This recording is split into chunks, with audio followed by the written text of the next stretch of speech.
Salamat sa tatay ko at nanay ko at pati na rin sa aking mga kaibigan at kamag-anak. Sa panahong nilalabanan ko ang sakit, sinamahan niyo ako hanggang sa huli.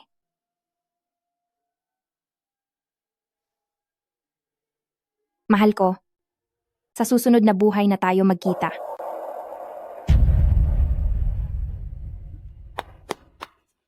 Kuya, ingatan mo po ang iyong sarili. Tutulungan kitang magpahinga.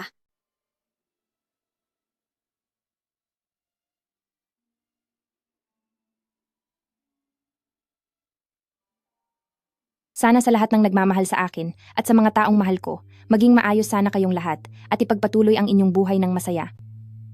Sana ang asawa ko ay maalagaan ng mabuti ang kapatid ko para sa akin.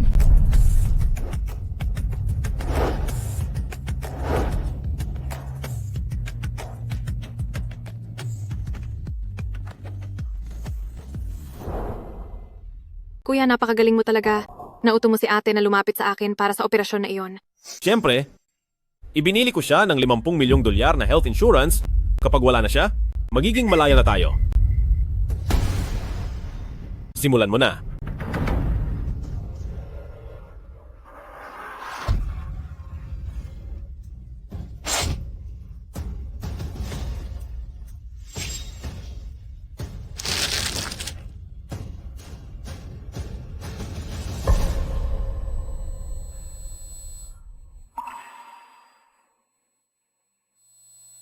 Kuya, Mga walang hiya kayo dahil sa ginawa niyo sa akin, hindi ko kayo patatahimikin.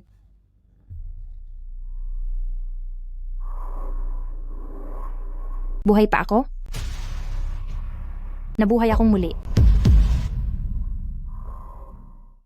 3 buwan na ang nakakaraan noong isinuot mo ang pangkasal na ito. Xiao Cheng, Li Xiaoshu. Hahayaan ko na kayo sa gusto niyo.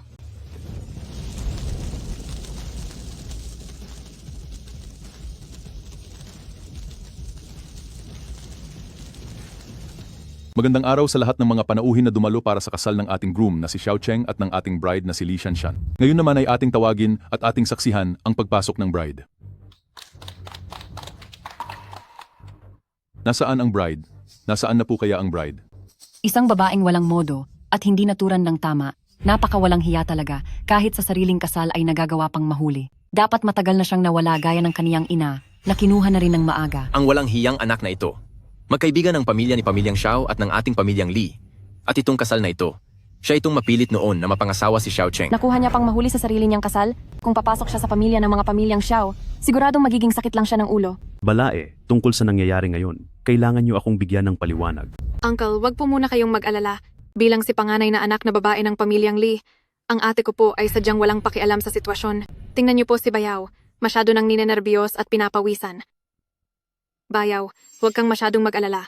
Ang lab result ng babaeng iyon, naitago mo na ba ng maayos? Huwag kang mag-alala. Ang tungkol sa kaniyang malalang sakit, pagkatapos ng kasal niya malalaman. Ang insurance naman, itinago ko na rin ng maayos. Pagkatapos naming magpakasal, hahayaan ko na siyang mawala. Nasaan na ba ang bride? Bakit hanggang ngayon ay wala pa ang bride? Nandito na ako.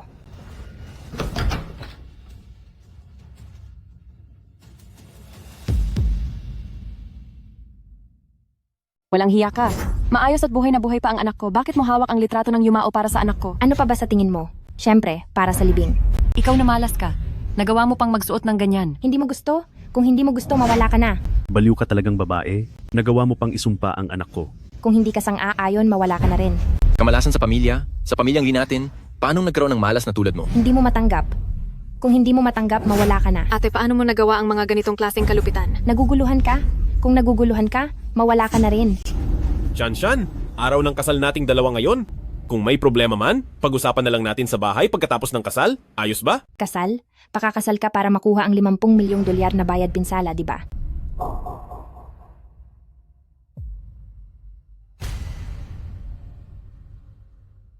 Sa inyong lahat, kung may kwento ng Lindayu na naglilibing ng mga bulaklak, ngayon ako si Li Shanshan ang maglilibing sa lapastangang lalaking ito.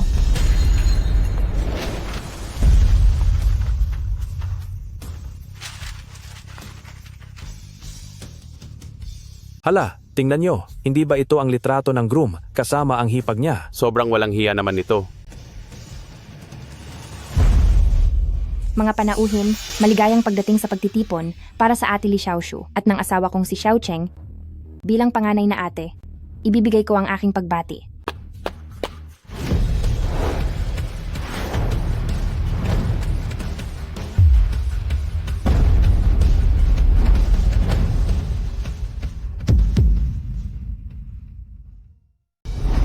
Sana ay maging matiwa, Maligayang kasa. magandang pagsasa, Sana magkaanak na ka. laging nagkakaisa. 100 taon na pagmaman. Bakit parang kulang ang mga salita nyo? Ang mga hiling ko para sa inyo ay hinding-hindi kulang.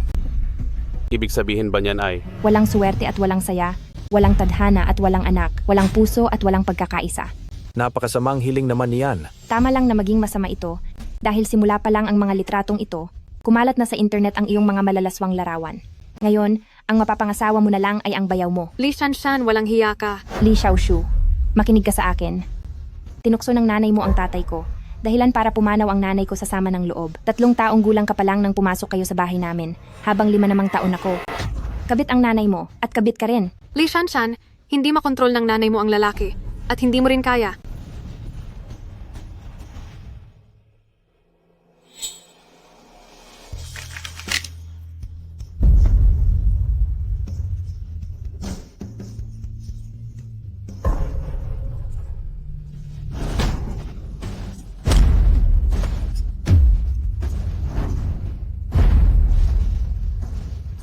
Li Shanshan.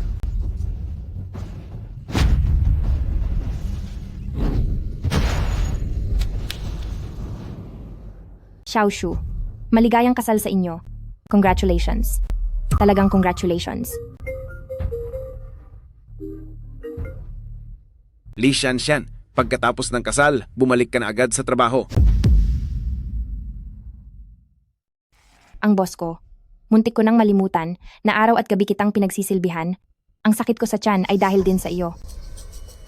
Ang bagong katuwang sa negosyo ay ang Chuchutong Express. Dapat ay 3:00 natapos ang kasal. Ngayon ay 3:13, huli ka na ng 2 minuto. Masyadong nagsaya, kaya hindi sinasadyang nahuli. Bawas ka ng $200. Nakipagkasundo na ako sa Chuchutong Express para sa isang proyekto. Ilalagay sa mga tape ng parcel ang impormasyon tungkol sa nagligtas sa akin. Makakatulong ito para mahanap ko siya agad. Ikaw, pumunta ka at makipag-ugnayan sa mga courier para sa impormasyong ito. Bakit nakatayo ka pa rin dyan? Iyan na naman ang sinasabi mo, napakaluma na niyan.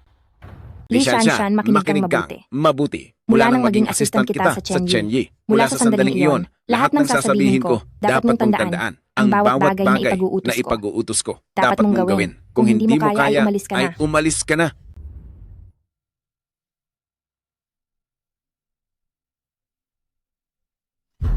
Chenyi, sasabihin ko sa iyo, dahil lang sa kalahating guhit na ito, habang buhay mo nang hindi mahahanap ang taong nagligtas sa iyo. Pakiusap naman, huwag mo laging sinasambit ang mga linyang pang-boss na iyan. Napakabaliw pakinggan. Li Shanshan, Chenyi, sinisante na kita. Masyado kang nagmamarunong. Kung umasta ka, akala mo ikaw ang may-ari, at ituring mo ako ay parang isang alipin. Sinasabi ko sa iyo, mukha kang galing sa libingan, at ang ugali mo ay pang sinauna. Anong tinawag mo sa akin? Isang sinaunang basura. Bakit? Hindi ka ba sumasang-ayon?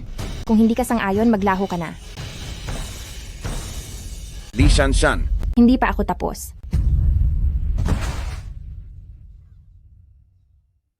Si President Chen ay kilala na hindi mahilig sa babae. Ito ang tanging babaeng assistant niya. Paanong nauwi sa ganito ang lahat? Hindi ko rin alam. Mga kasamahan ko, si President Chen ay maraming taon nang hindi lumalapit sa babae dahil siya ay baog. Ano? Si President Chen ay baog? Napakabuti ng ugali ni Sister Shanshan. Siguradong pinuwersa siya ni President Chen kaya siya nabaliw ng ganyan. Ito ang dahilan. Hindi na rin nakapagtataka. Sikat siya sa pagiging mahirap pagsilbihan.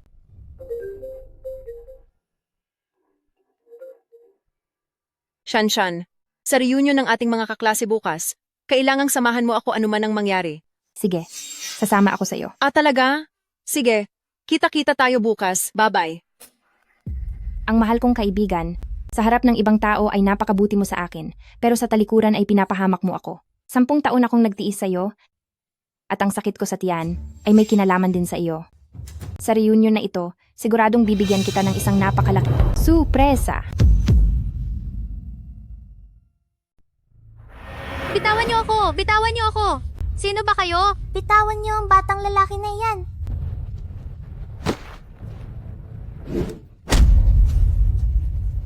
Anim na taong gulang pa lang ako ay kaya ko nang lumaban sa 2 malalaking lalaki. Jiang Shaoli, tapusin na natin ito.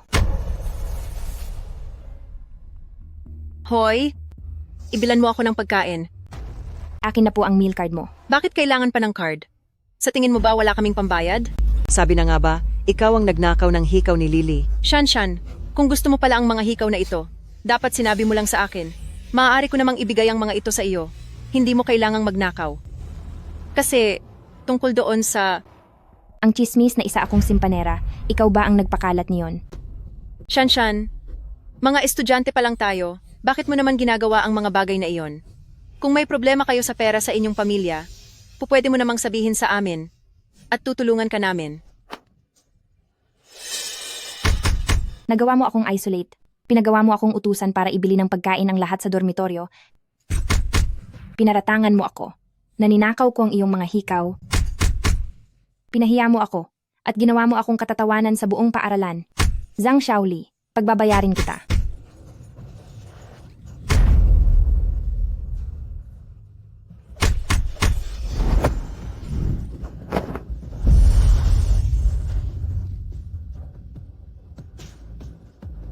Suko na ako. Ikinagagalak kitang makilala, Shenzhen. Ako si Li Shanshan. Kamusta, manugang ko? Ang tanging makakatalo sa akin ay ang sarili kong manugang. Daughter-in-law. Ay anak, nasaan ka na? Nahanap ko na ang mapapangasawa mo, pumunta ka na rito agad.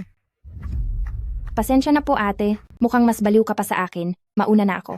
Sandali, daughter-in-law, in-add na kita sa WeChat sa group. Kontakin mo ako kahit kailan mo kailangan.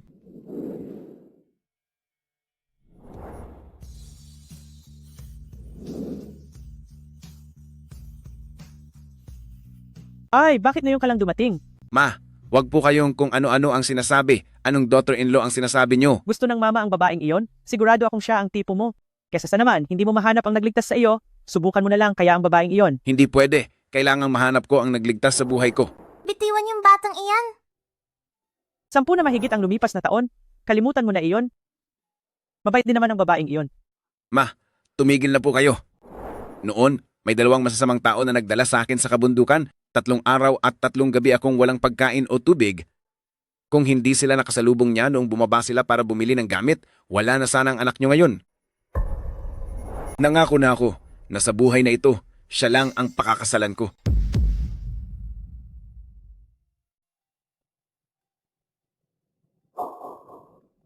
Bakit wala pa rin si Li Shanshan? Baka naman natatakot na ulit siyang pumunta dito? Naku, wag naman kayong magsalita ng ganyan tungkol sa kanya. Nangako siya sa akin na darating siya. Napakaraming masamang ginawa niya sa iyo. Bakit mo pa siya sinasamahan hanggang ngayon? Nagalit na sa kanya ang lahat ng kaklase natin. At kung hindi ko na rin siya sasamahan, ay wala na talagang makikipag-ugnayan sa kanya. Napakakaawa naman siya. Ay nako, talagang ikaw ay masyadong mabait. Sa totoo lang, hindi naman ganoon karami ang masamang ginawa niya, pero ninakaw niya ang thesis ko, ninakaw ang hikaw ko, at kinuha rin ang meal card ko, at medyo wala rin siyang hiya sa sarili. Pero nakalipas na naman ang mga iyon. Hay, hindi maganda ang takbo ng isip niya nitong mga nakaraang araw, kaya kapag dumating siya, ay mag-ingat po kayo sa mga sasabihin niyo sa kanya. Hindi maganda ang mood? Anong nangyari sa kanya? Siniwalat kasi siya ng boyfriend niya, at itinigil na ang kanilang kasal. Totoo ba yan? Bakit naman? Ay nako, dahil siguro sa sobrang sama ng ugali niya. Ang balita ko pa, itinigil ang kasal mismo sa araw ng seremonya, napakalungkot naman niyon. At isa pa. Ano yun? Sabihin mo na. Sige na, sabihin mo na. Dali. Siya ay tinanggal pa sa trabaho. Saang kumpanya? Dati ko pa sinasabi sa iyo na huwag mo siyang ipakikilala sa Chen Group para maging assistant ng presidente, kaso naawa ka sa kanya, kaya binigyan mo siya ng trabaho. Ngayon, heto na. Pinahiya ka lang niya. Ang taong gaya niya ay talagang walang kuwenta ang pagkatao. Hindi na talaga siya magbabago. Tama. Nako, mas mabuting huwag na siyang pumunta ngayong araw dahil kung sisipot man siya, ay makakatikim siya sa atin.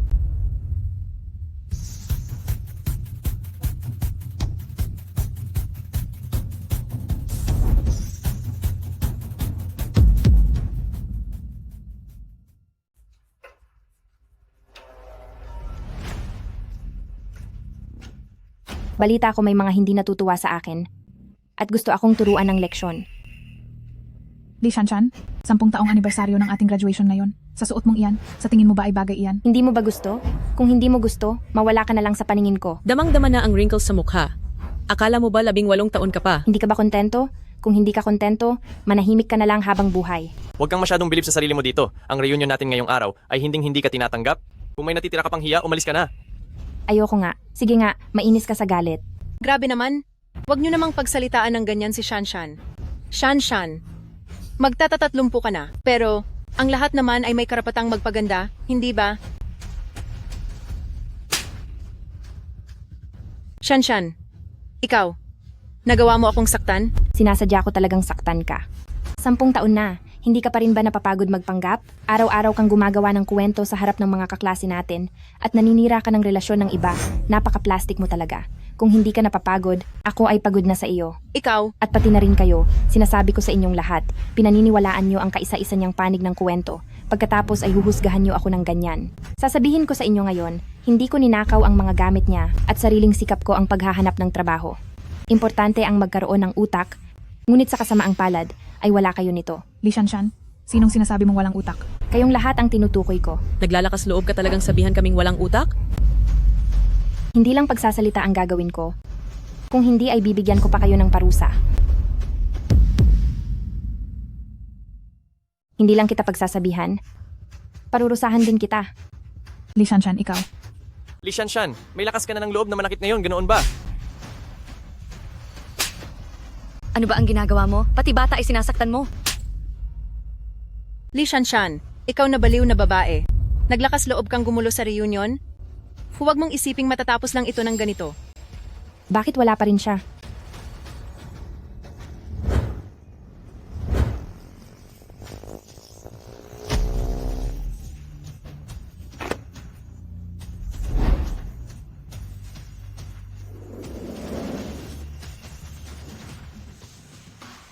Andiyan na siya. Mag-isa ka lang? Kasama ko rin ang anak ko.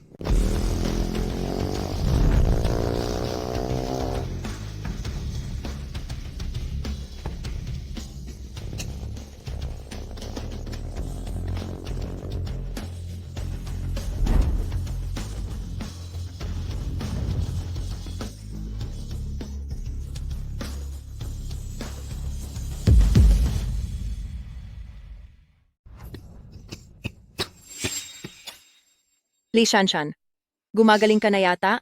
At natuto ka pang tumawag ng backup? Tingnan nga natin kung ano ang kaya ng mga kasamahan mong hamak. Kung may kakayahan man kami, malalaman mo rin mamaya. Tungkol naman sa lupang ito, kataon lang na lupa namin ito, at ang balak ko ay magpagawa ng golf course dito. Kayong lahat, ang lakas ng loob nyo na magsalita sa pagmamay-ari ng iba, napakayabang nyo. Nakakatawa talaga. Lupa niyo raw? Golf course? Sus naman. Li Shanshan, saan mo ba nakuha ang payasong ito? Ang galing magbiro. At ikaw rin, tita, ang hilig mong magyabang ng walang basehan. Hindi ka ba natatakot na mapahiya ka at tawanan ka ng lahat?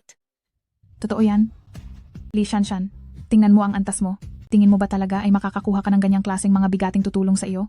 Bakit kailangan pa mauwi sa kanselasyon ng kasal? Dahil ba sa nangyari? Ay sobrang nasaktan ka? Kaya nababaliw ka na? Sa tingin ko, ang mga taong ito ay mukhang walang katinoan. At ikaw namang tita, halata namang may edad ka na. Sa edad mong, yan ay pwede ka na maging lola. Huwag ka na ngang magkunwaring cute. At ikaw naman, nagsuot ka pa ng uniforme ng estudyante paglabas. Parang talagang gusto mong pagtawanan ka ng mga tao. Tama. Pati ang lalaking ito, kuya. May dalang mga motor dito, feeling mga miyembro ng gang. Akala mo ba talaga ay isa kang godfather?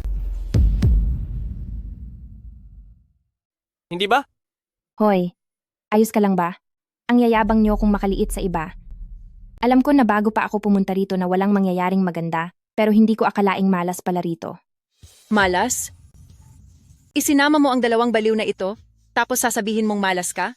Ang ayos ng reunion ng mga magkakaklase, tapos ginawa mong parang isang outing sa ospital para sa may sira sa ulo. Talagang mga hibang kayo. Sino ang sinasabihan mong hibang?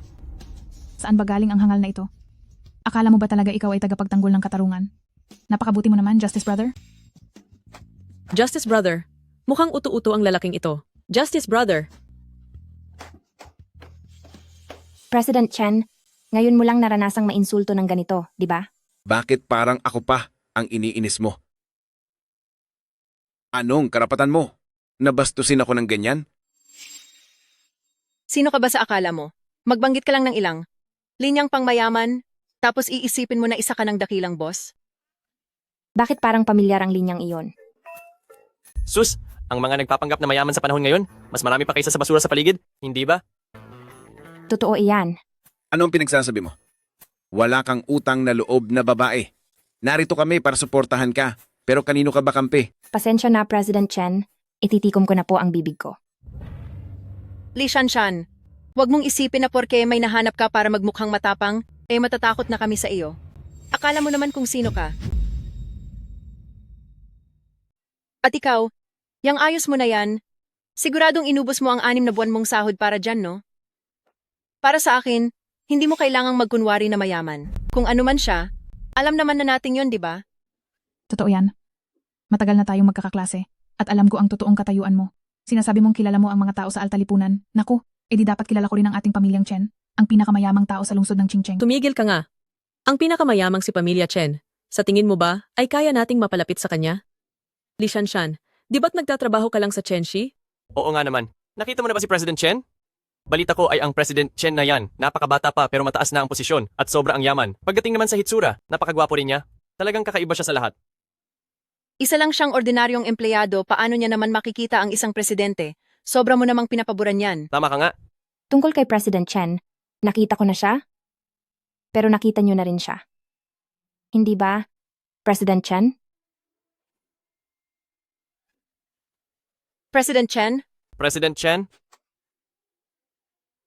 Li Shanshan, saan mo ba nakuha ang aktor na ito? Napakagaling niyang umakto. Isang trabahador na simple ang pamilya. Pangkaraniwan ang hitsura at hindi naman kagandahan ng katawan. Sasabihin mo ba na ang presidente ng Chen Group ang magtatanggol sa'yo? Sino namang maniniwala riyan? Masyado ka na yata maraming nababasa. At iniisip mong ikaw ang bida sa mga dramang teleserye? Tama. Alam mo ba kung anong antas ni Pamilya Chen? Tingin mo ba nababagay ka sa kanya, Li Shanshan? Sasabihin ko sa'yo, ang agwat mo kay Pamilya Chen ay hindi ka man lang karapat-dapat magbitbit ng sapatos ni President Chen. Tama. Magkakagusto ba si President Chen sa isang babaeng katulad mo? Hindi ba't bulag lang ang gagawa niyan? Dapat ay may limitasyon ang iyong pangangarap ng gising. Si President Chen ay bata pa at matagumpay na. Isang pitik lang ay makukuha niya ang sinumang babae. Ang mga babaeng gustong lumapit sa kaniya ay nakapila na mula simula hanggang dulo ng taon sa estado mong iyan. Sa tingin mo ba ay karapat-dapat ka sa kaniya? Tama, tama. Ikaw, bakit mo bigla na lang kaming inatake? Wala kang modo. Hay nako, tama na iyan. Kayong lahat ay nagkakagulo, hindi na ba ito matatapos? Li Shanshan, isa kang dukha. Bakit ang galing mong umarte? Hoy Shaoli, bagong bili ba ang bag mo? Mukhang napakamahal niyan. Binili ba iyan para sa iyo ng asawa mo? Siyempre naman. Iba si Xiaoli sa atin. Si Xiaoli ay nakapangasawa ng mayamang pamilya. Ang pagbili niya ng mga mamahaling gamit ay parang sa atin na bumibili lang sa palengke, hindi ba? Totoo yan. Sa ating lahat na magkakaklase, si Xiaoli ang may pinakamagandang buhay, nakapangasawa siya ng mabuting lalaki, at araw-araw lang siyang nagpapakasaya sa bahay. Huwag mo nang ituloy. Hindi ba't masasaktan lang si Li Shanshan? Kailan lang kasi ay nakansela ang kaniyang kasal? Sa lahat ng ating mga kaklase ngayon, siya na lang ang nag-iisa, magta-30 taon na pero hindi pa kasal. Nagiging matandang dalaga na siya. Siyempre naman, ang bag na ito ay binili sa akin ng asawa ko bilang regalo para sa aming unang anibersaryo ng kasal.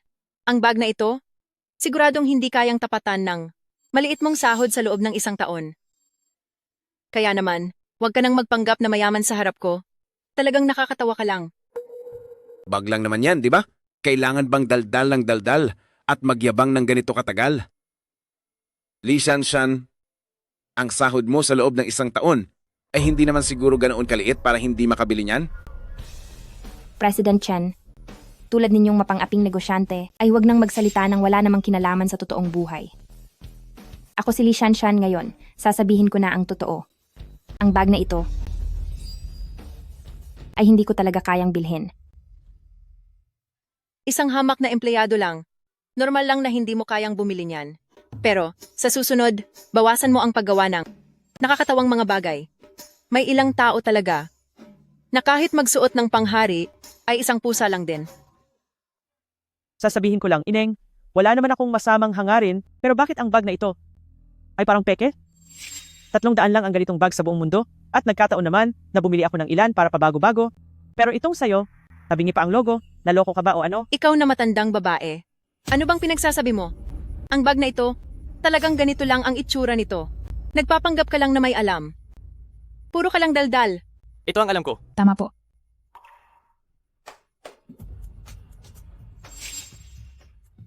Tingnan mong mabuti, ito ang totoong bag.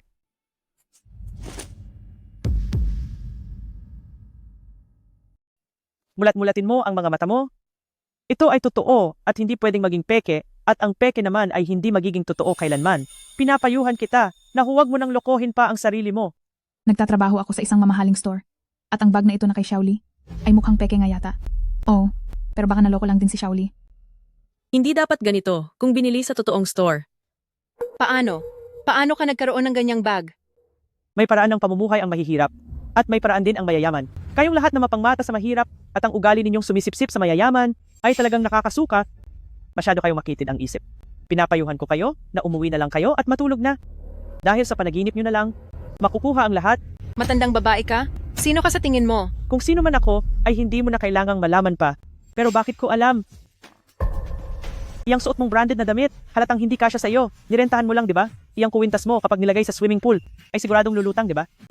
Aba, interesante ang sapatos mo. Magkaiba pa ang kaliwa at kanan. Mukhang fashionable ka ah. At ikaw naman, iyang suot mong mamahaling suit, dito sa itaas, ay may mga tastas pang sinulid.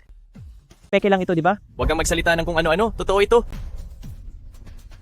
Para itong kasabihan na kapag binato mo ng bato ang isang aso, kung sino ang natamaan ay siya ang tahol ng tahol ngayong araw.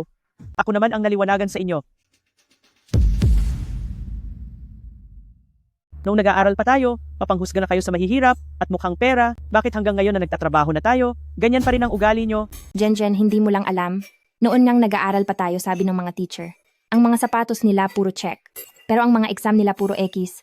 Nakakatawa talaga sila. Nakikita ko na pumunta ka sa reunion na ito na may masamang balak. Pumunta ka ba rito para gumulo? Paalisin niyo siya rito ngayon din. Nagpumilit ka at nagmakaawang sumama ako, kaya lang ako narito. Sa tingin mo ba gusto kong pumunta? Dahil ganyan ang gusto mo, hindi na rin ako magtitimpi sa iyo. Ikaw. Shanshan, mag-ingat ka. Shanshan, hindi mo pwedeng gawin iyan. Bagay lang iyan sa iyo.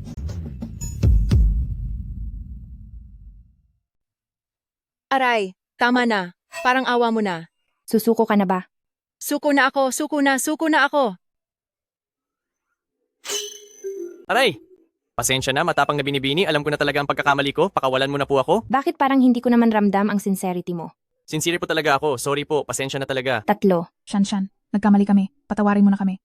Hindi ko dapat ipinapasan sa iyo ang kasalanang hindi mo ginawa. 2. Sister Shanshan, may pamilya akong umaasa sa akin. Patawarin mo na ako sa pagkakataong ito. 1. Sorry po, alam ko na talaga ang mali ko. Totoo po talaga, hindi na po namin uulitin. Nakakatawa naman. Ang grupo ng mga taong ito na duwag naman sa matatapang.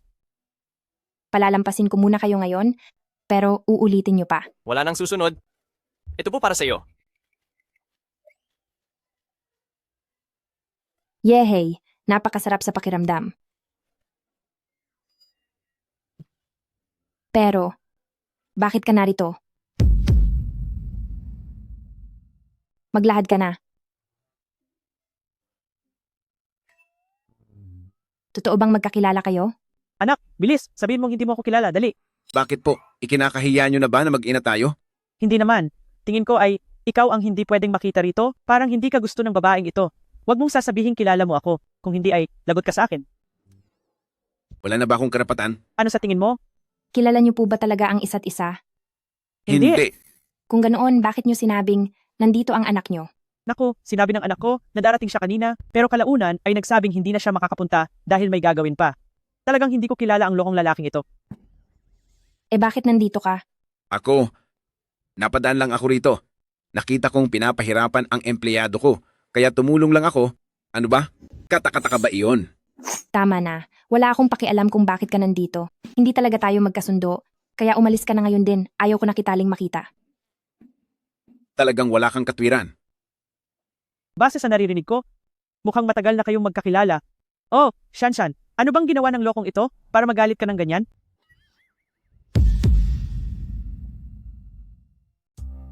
Sinasabi ko sa iyo, ang ginawa niya ay talagang nakakagalit, napakasamang gawi, at mas masahol pa sa hayop. Li Shanshan, binabalaan kita. Huwag mo nang sirain ang reputasyon ko, maintindihan mo ba?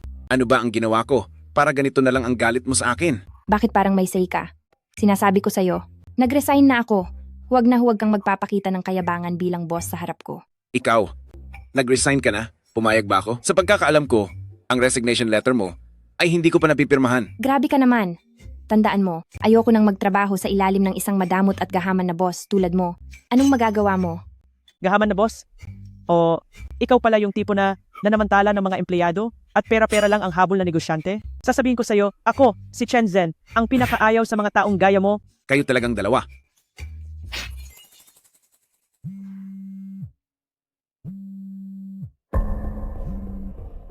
Ate, bukas na ang paglipat namin ni Xiao Cheng sa aming magiging bahay pagkatapos ng kasal. Sigurado akong babatiin mo kami. Huwag kang mawawala doon, ate. Para sa bago at masayang bahay ng kapatid ko, bilang ate mo, bakit naman hindi ako pupunta? Huwag kang mag-alala. May inihanda akong isang magandang regalo para sa iyo. Abangan mo na lang. Shanshan, magpapakasal na pala ang kapatid mo? Siyempre naman, ang kapatid ko sa labas, titira kasama ng dati kong fiancé, sa mansyon na pamana pa ng nanay ko para sa akin. Oh, kaya pala biglang sumariwa ang hangin dito dahil may malanding babae pala? Shanshan, bukas ay sasamahan kita para harapin ang babaeng yan. Jen, mukhang may pagkapatawa ka pala. Siya nga pala, kailan ka uli malilibre? Sumama ka sa akin sa paligsahan. Naniniwala ako na, sa galing mo, hindi magiging problema ang talunin ang lahat ng mga tao doon. Siyempre, walang problema. Salamat sa pagtatanggol sa akin ngayong araw. Siguradong pupunta ako. Ay oo nga pala, halos makalimutan ko. Maya-maya, sasali ako sa isang luxury product launch. Gusto mo bang sumama sa akin? Kung may magustuhan ka man doon, ibibigay ko iyon sa iyo bilang tanda na rin ng ating pagkakaibigan. Tingnan natin kung ano pang sasabihin nila. Sige. Tara na. Walang problema. Ang pagkakaibigan ng dalawang babaeng ito, ang bilis talagang nabuo. At card ko pa, ang ginagamit pambayad. President Chen, may balita na tungkol sa taong hinahanap niyo po. 10 mahigit na taon na ang nakakalipas. Nung kinuha kayo ng mga masamang tao, may isang turista noon na kumukuha ng litrato doon. At hindi sinasadyang nakuha niya ang litrato na nagligtas sa inyo. Sigurado po ako na sa tulong ng litratong iyon, malalaman natin agad ang tungkol sa tagapagligtas niyo. Napakahalagang balita nito. Bakit ngayon mo lang sinabi sa akin? Totoo ba ang balitang ito? Kakalap ko lang din po ng balitang ito. Kanina po, habang kinakausap niyo si matandang ginang tungkol sa nangyayari dito, hindi ko pa ito masabi sa inyo agad. Sigurado po ito. Nagpadala na po ako ng tao para bilhin sa mataas na halagang litratong iyon. Makukuha rin natin agad ang resulta. Hindi na ako makapaghintay. Kailangang ako mismo ang tumingin doon.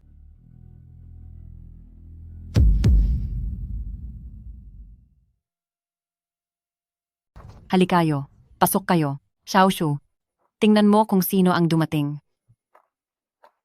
Ay grabe, ang laki ng villa na ito. Iba ka talaga. Binigyan mo ang anak mo ng napakalaking regalo para sa kasal. Totoo yan? At saka ang ating si Xiaoshu at si Xiao Cheng ay talagang bagay na bagay sa isa't isa, isang perpektong pares, talagang itinadhana ng langit. Sa totoo lang, wala pa akong nakikitang mas hihigit pa kay Brother Lee sa pagmamahal sa kaniyang anak. Kung hindi, sino pa ba ang maglalabas ng ganitong pera para magregalo ng ganito kalaking villa para lang sa ikabubuti ng pagsasama ng kaniyang anak at manugang? Si Xiaoshu ang pinili kong mahalin, aalagaan ko siya habang buhay, at hindi ko siya hahayaang masaktan. Huwag po kayong mag-alala. Sumusumpa po ako na mamahalin ko siya ng mabuti, aalagaan, at gagawing masaya. Xiao Cheng, napakabait mo talaga.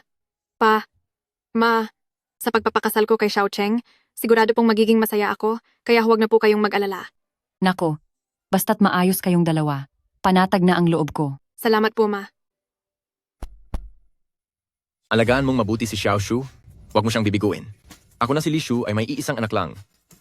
Kaya kung si Xiaoshu ay mapapaiyak o mahihirapan sa piling mo, MP, tandaan mong pananagutan mo yon sa akin.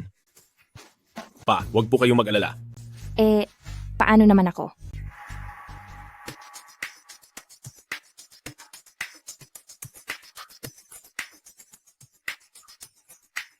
naman ang tingin niyo sa akin? Hoy, hindi ba si Shanshan ito? Anong ginagawa mo rito? Hindi para sa'yo ang okasyong ito? Hindi ba't nandito ka lang para mang-abala sa lahat? Si Shanshan naman, alam kong hindi mo matanggap. Pero mas bagay talaga sina Xiaoshu at Xiaocheng. Sila ang mas nararapat para sa isa't isa at wala na tayong magagawa doon. Tama? Makinig ka? Shanshan, umuwi ka na? Huwag kang maging irresponsable. Dahil lang ba ito sa pagsasama ng fiancé mo at ng kapatid mo? Marami na akong pinagdaanan. Kung hindi talaga sila para sa iyo, bakit mo pa kailangang makialam sa kanilang pag-iibigan, hindi ba? Wala pa akong narinig na ganito kawalang hiya ng mga salita. Shanshan, talagang mayroon kang isang tumpok ng kakaibang pamilya. Pa, kahit na maagang nawala si mama, hindi mo naman pwedeng iakto na parang hindi siya nag-eksista, di ba? Kung hindi mo ako anak, edi sa loob ng maraming taon, kaninong anak ang pinalalaki mo? O baka naman isa kang loko-lokong asawa na niloloko lang? Ikaw? Wala kang utang na loob na anak. Ano bang pinagsasabi mo riyan? Anong ginagawa mo rito? Sinong nagsabi sa iyong pumunta ka?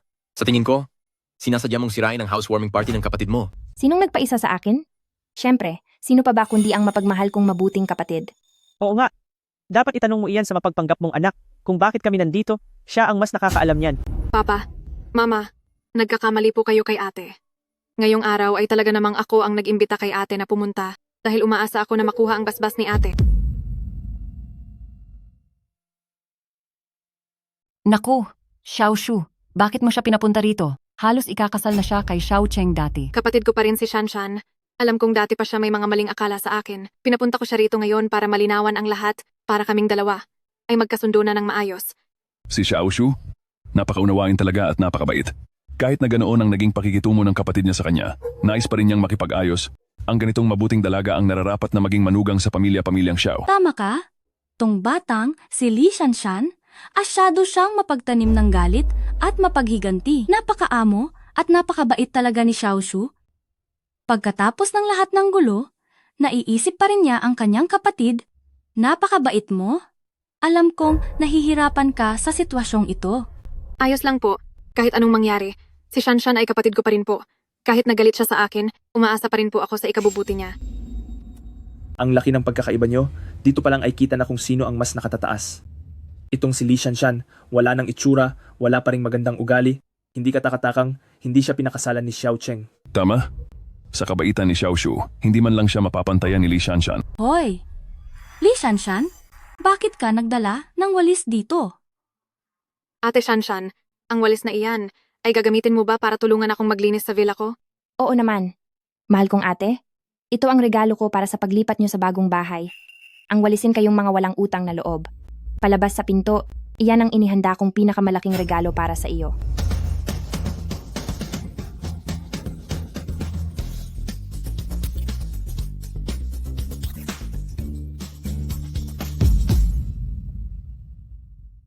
Li Shanshan, anong sa tingin mo ang ginagawa mo? Ito ang kwarto para sa kasal ng kapatid mo? Pagkatapos ay bigla ka na lang mangpapalaya sa amin?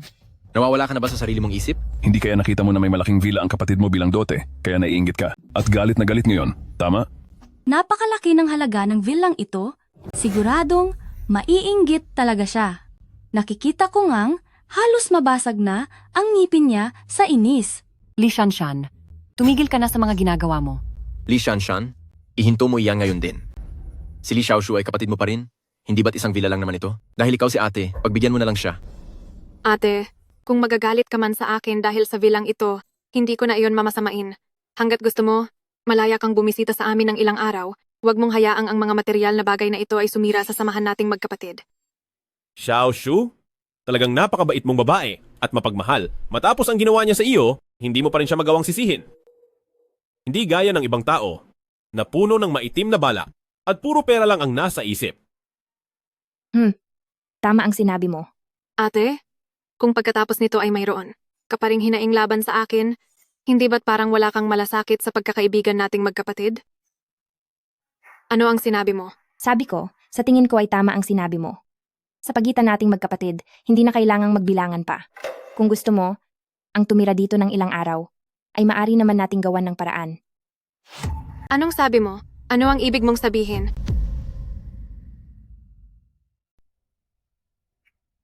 Ang mansyong ito, pagkatapos mawala ng mama ko, ay inilipat sa pangalan ko.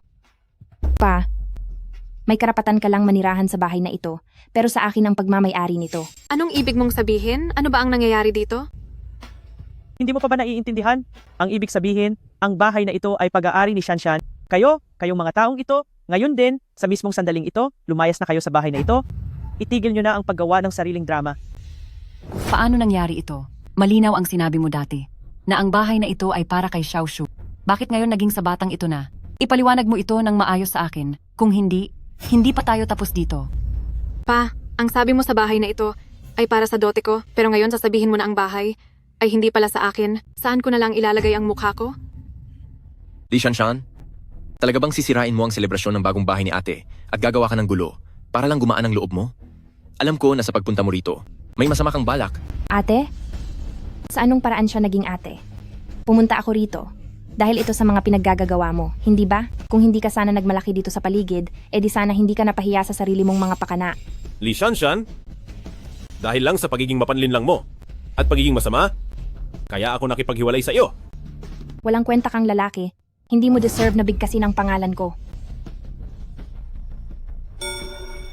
Xiaoshu. Xiaoshu. Xiaoshu, wag mo akong takutin.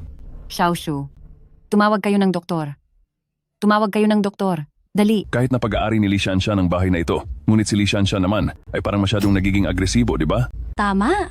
Hindi naman alam ni Xiaoshu ang totoo, pero bigla kang sumulpot at nanggulo. Sinira mo ang kanyang selebrasyon. Tingin ko, sinadya mo talaga iyan. Hindi maganda ang kalusugan ni Xiaoshu. Bakit mo ba siya kailangang apihin kahit saan? Napakasama mong babae. Sinasadya mo bang tapusin siya? Li Shanshan, isa kang anak ng walang hiyang babae. Ano ba talagang kailangan mo para tantanan si Xiaoshu? Laging mabuti ang turing sa iyo ni Xiaoshu. Ibinigay ang lahat ng pabor. Pinagpasensyahan ka sa lahat ng bagay, pero pinahiya mo lang siya ng husto? Gusto mo ba siyang tuluyang mawala? Ang galing. Talagang napakahusay. Una, iyong nagbabait-baitang babae kanina na nagsabing wala siyang pakialam ay bigla na lang nahimatay. Pangalawa, ang ating Shanshan, simulat sa pool ay hindi man lang siya hinawakan noong bigla siyang nahimatay. Ano ngayon, ibibintang niyo pa ba ang responsibilidad kay Shanshan? Iyan lang naman ang kaya nilang gawin. Ang nakikita ko, kayong lahat, ay ginagatasan lang si Shanshan dahil ang nanay niya ay maagang pumanaw dahil nakita niyong mag-isa lang siya at walang maasahan. Gusto niyo siyang pagsamantalahan. At ngayon, kayo pa ang may ganang magreklamo.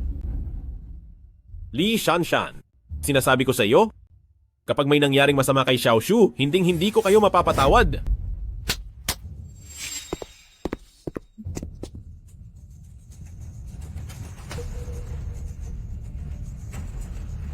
Nagdadalang tao siya.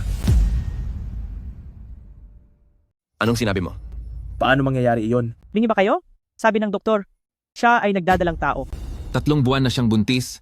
Medyo mahina ang kanyang katawan, kaya hindi pa masyadong halata ang tiyan niya. At dahil din sa naging masyadong emosyonal siya kanina, nalabis niyang ikinabahala, kaya siya nahimatay.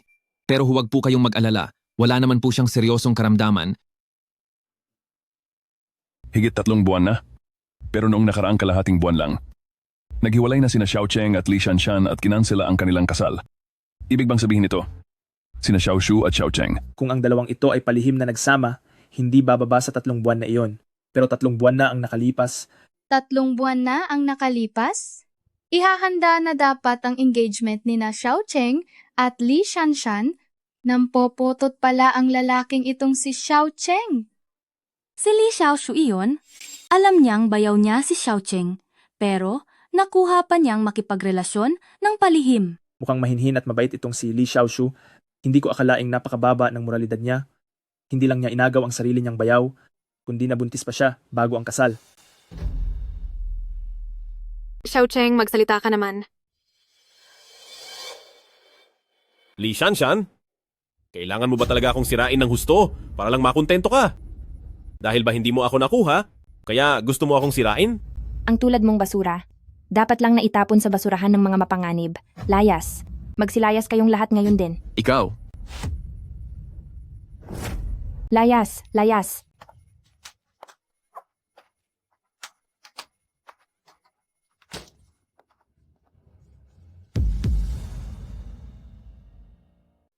Hello, management office po ba ito? Gusto ko po sanang ibenta ang bahay ko sa lalong madaling panahon. Pasuyo naman po na tulungan akong maghanap ng bibili. Shanshan, talaga bang ibebenta mo ang bahay na ito? Bakit naman? Ito ang tanging pag-aari na. Iniwan sa akin ng nanay ko. At kahit nalabag sa loob ko. Pero nagkaroon ako ng kaunting problema at kailangan ko ng pera, kaya naman. Anong nangyari sa'yo? Matutulungan kita. Nay, may malalang sakit po ang anak nyo, 3 buwan na lang, at magkikita na tayo. Walang sinuman ang makakatulong sa akin, ayos lang ako. Dahil nagdesisyon ka nang ibenta ang bahay na ito, gagawan ko ng paraan para matulungan ka, para maibenta itong sa mataas na presyo. Mayroon bang tamang bibili? Oo naman, meron iyan. Eksaktong may kaibigan ako na gustong bumili at handa siyang ibigay muna ang bayad sa iyo. Talaga? Isipin mo na lang na isinanla mo ang bahay na ito kapag natapos na ang mga asikasin mo, tsaka mo muli ito bawiin para hindi mo na kailangang tuluyang bitawan ang bahay ng nanay mo. Tungkol naman sa presyo, isisigurado kong matutuwa ka. Maraming salamat po ate. Walang anuman iyon. Ngayon namang mga panahong ito, lumipat ka na muna sa akin at tumira doon. Alam mo ba, sobra akong nalulungkot mag-isa. Samahan mo na lang ako doon. Ano? Payag ka ba? Pero, hindi po kaya ako nakakaabala? Hindi naman, ayos na ayos iyon. Paanong mangyayari iyon? Kung lilipat ka doon, may makakalaro at makakasama na ako, pumayag ka na ha? Sige po, maraming beses na akong tinulungan ni ate. Paniguradong pupunta ako. Napakabuting kaibigan mo talaga ate. Asahan mo ang suporta ko.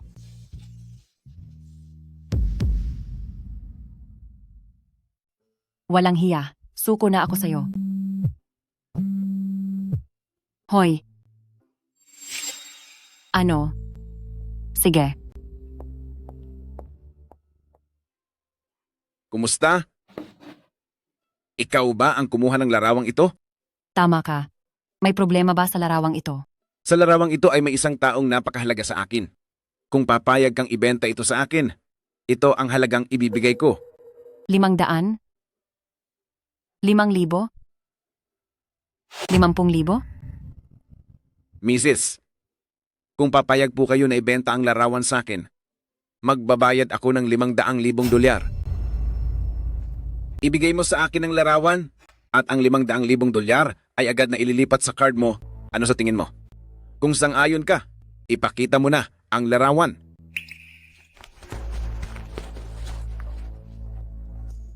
Ano bang mayroon sa larawang ito? At nagkakahalaga ito ng 500,000 dolyar? Tama yan. Hinding-hindi ko siya makakalimutan sa buong buhay ko. Siya nga yun. Siya.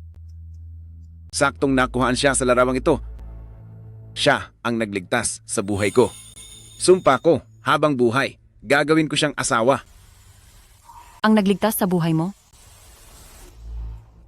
Ang larawang ito ay kinuha ni Old Lee para sa akin. Hindi ko akalaing aksidenteng makakasama si Lee Shanshan, ang pasaway na batang iyon. Ibig sabihin, si Lee Shanshan ang taong nagligtas na hinahanap niya? Sino po kayo? Ako ang boss ng Chen Group, si Chen Yi po. Ang pinakamayaman sa Ching Cheng ng Chen Group? Hindi mahalaga kung sino ako, ang mahalaga ay kung kaya niyo ba akong ayusing makatagpo ang batang nasa litratong ito sa personal? Ito ay. Kung magagawa niyong makausap ko siya kahit isang beses lang, kayo na ang bahala kung anong presyo ang isusulat niyo. Ang pasaway na Lee Shanshan na ito, napakasuwerte naman niya. Mukhang nakakuha siya ng isang napakayamang asawa. Hindi maaari. Hindi ko pwedeng hayaan na ang Lee Shanshan na iyan ay biglang umangat sa buhay ng ganoon lang. Dahil kung hindi, baka kung sino lang makinabang sa batang iyon. Dapat malayo ang tinitingnan ko, Gu Hongping. Siya ang pinakamayamang tao sa Qingcheng. Anong halaga ng perang ito? Kung gayon, sa loob ng maraming taon, ay hinahanap mo talaga ang iyong tagapagligtas? Tama po kayo. Mula nung iniligtas niya ako nung bata pa tayo, hindi ko na siya muling nakita pa. Nagpadala na ako ng mga tao para hanapin siya noon, pero wala silang nahanap. Parang naglaho na lang siya, na parang bula, hindi na muling nagkaroon ng anumang balita tungkol sa kanya. Dahil sa sobrang tagal na niyon, maaaring ang kaniyang hitsura ay malaki na ang pinagkaiba sa nasa litrato ngayon. May pakialam ka ba doon? Siyempre, Wala akong pakialam doon. Umaasa lang ako sa isang malabong retrato, parang naghahanap ng karayom sa dagat sa loob ng maraming taon at lagi namang bigo. Pero ngayong mayroon na akong bagong palatandaan, paano naman ako magkakaroon ng pakialam kung ano ang naging hitsura niya ngayon? Ang napakalaking kayamanang ito ay kailangang maging akin. Base sa iyong paglalarawan, kilala ko na kung sino ang taong iyong hinahanap. Sino po siya? Walang iba kundi ang anak ko na si Li Xiaoshu. Wow! Jen, sobrang gara naman nito. Napakakinang at bongga, napakagandang bahay. Kahit gaano pa kalaki ang bahay, anong silbi nito? Mag-isa lang din naman ako na natutulog mula gabi hanggang umaga. Shanshan, bago ka dumating, hindi mo lang alam kung gaano ako naging kalungkot? Jen, wag po kayong magsalita ng ganyan. Nahihiya po ako dahil bigla na lang akong pumasok sa bahay niyo. Salamat po sa pagpapatira sa akin.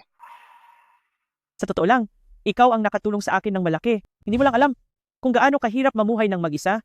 Para bang sobrang lungkot at mapanglaw. Wow, Jen. Isa ka talagang mayamang babae. Shanshan, mula ngayon, ikaw na ang pinakamatalik na kaibigan ko, si Chen Zhen. Ngayong magkasama na tayo sa bahay, araw-araw na rin tayong makakapagsaya. Iyan ang pinapangarap ko.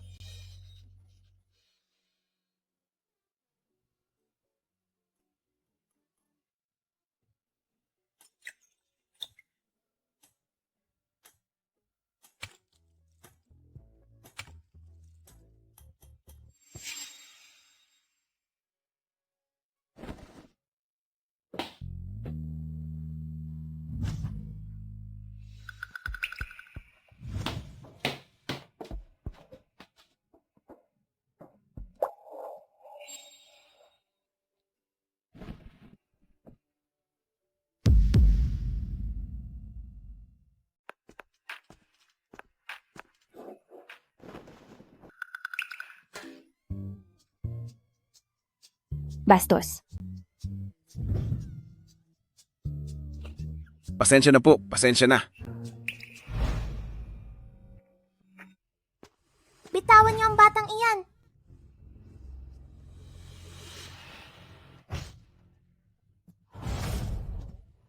Batang pasaway. Huwag mo akong intindihin. Tumakbo ka na. Tumahimik ka.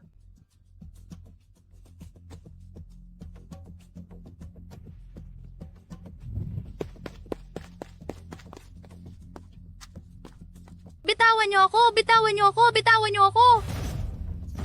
Pumasok ka sa loob. Anong nangyari sa hita mo?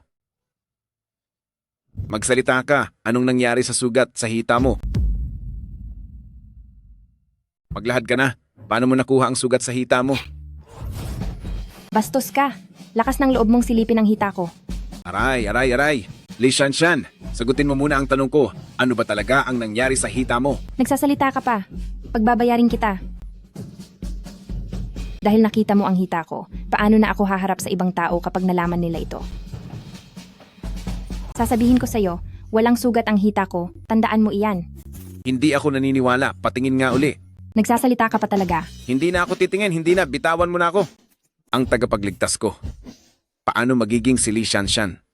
Si Li Shanshan ay hamak na isang bruha. Ang kinalakihan kong pangarap na babae ay siguradong hindi isang bruha. Makikita ko na siya bukas, kaya hindi ko na dapat ito masyadong isipin. Talagang hindi ka natitingin? Hindi na. Sumusumpa ako. Kung ganoon, sabihin mo sa akin, bakit ka nandito sa loob ng bahay ni Jen? Kasi, Kamusta naman ang panahon ngayong araw? ang araw ngayong araw ay parang kutis, maputi at makinis. Pinasok mo ang pribadong lugar na ito at nanilip ka habang naliligo ako, magpaliwanag ka sa pulisya.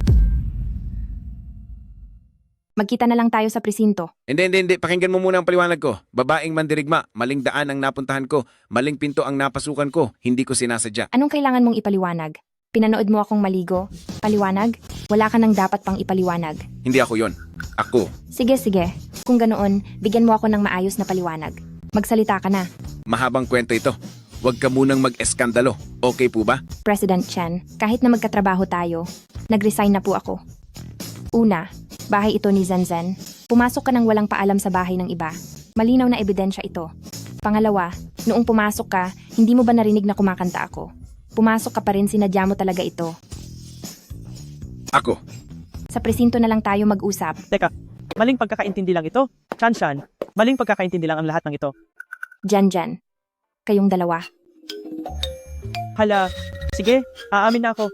Si Chen Yi, siya ang anak ko. Eddie. Ang bahay niya pala ito? Shanshan, huwag ka na sanang magalit. Nagsabuatan pala kayong lokohin ako, pinaglalaruan niyo lang ako. Jen, alam mo naman, nagalit ako kay Chen Yi. Bakit kailangan mo pang gawin ito? Magkaibigan pa ba tayo? Naku, huwag ka nang magalit. Ganito na lang, sa mga susunod na araw, maging presidente ka muna ng Chen Shi, hayaang si Chen Yi ang magtrabaho para sa iyo. Sapat na ba iyon? Sige. Ayos na siguro yan.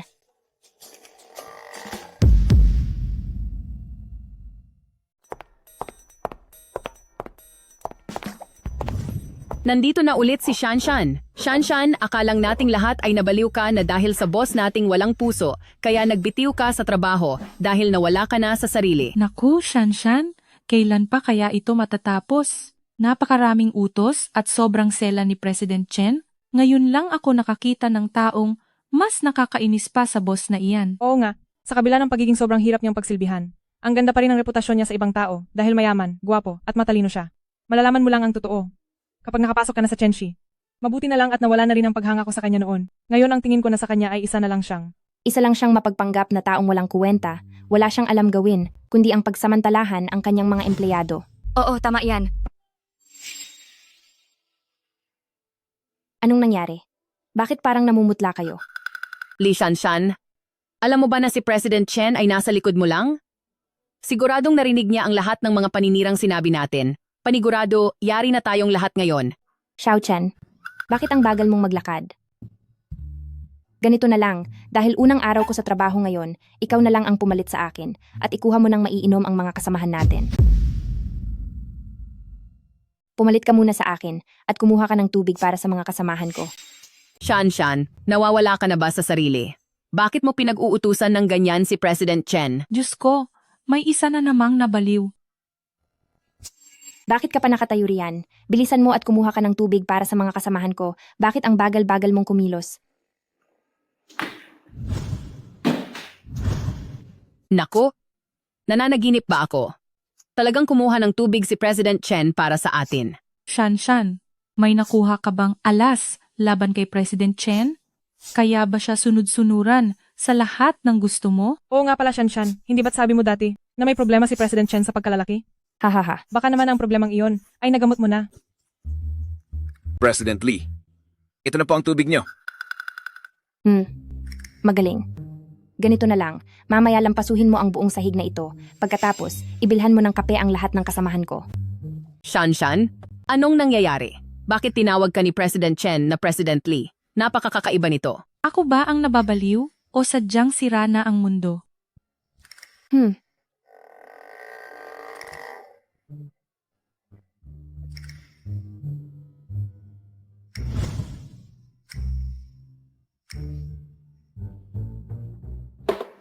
Hi. Sa ngayon, baligtad na ang mundo, ako na ang bagong presidente ng Chenshi. At ipaparanas ko sa iyo kung paano abusuhin ng isang masamang boss. Tabi po sa panyo.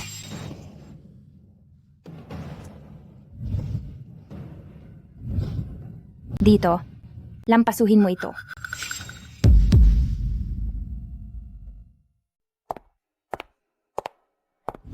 Nandito na pala kayo. Noong mga panahong iyon, ang taong nagligtas sa inyo sa kalye ay walang iba kundi ang anak kong si Li Xiaoshu.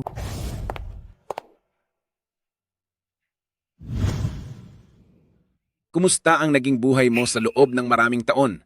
Ako, matagal na kitang hinahanap. President Chen, ang ating si Xiaoshu nitong mga nakaraang taon ay hindi naging maayos ang buhay. Ang kapalaran ng ating si Xiaoshu. Bakit ba ito naging napakahirap? Huwag po muna kayo masyadong mag-alala. Dahan-dahan ninyong ikwento sa akin. Anong klaseng problema ba ang hinarap ni Xiaoshu? Mula pa noong bata si Xiaoshu, napakabait at mahinhin ng kanyang asal. Hindi siya mahilig makipag-away. Kaya naman, lagi siyang binubuli ng ibang tao. Mahinhin ang asal? Bakit parang sa alaala ko ay medyo magkaiba ito? Marahil ay dahil nagbago na ang hitsura at ugali niya sa kanyang paglaki. Noong nagpakasal ako sa ama ni Xiaoshu, ang ama ni Xiaoshu ay may dalang anak mula sa kanyang yumaong asawa, lagi na lang silang mainit sa aming mag-ina. Hayaan mo na ang pambabastos niya sa akin, pero lagi rin niyang pinagkakaisahan at binubuli si Xiaoshu. Ma, Talagang nangyari ang ganong bagay? Totoo iyon? Talagang masama ang ugali ng babaeng iyon. Noong bata pa si Xiaoshu, ay madalas siyang pagmalupitan nito, hanggang ngayong malaki na sila. Siya. Nakuha pa niyang agawin ang mapapangasawa ni Xiaoshu. At sa sarili pa niyang bayaw siya nakipag-ugnayan ng mali siya. Ma, tumigil na po kayo. Tunay nga na isa siyang babaeng walang delikadeza. Pero huwag po kayo mag-alala, tiye. Sa loob ng maraming taon, lagi kong hinahanap ang taong nagligtas sa buhay ko noon. Ngayong nahanap na kita. Gagawin ko ang lahat para maging si Xiaoshu ang pinakamaligayang babae sa buong mundo.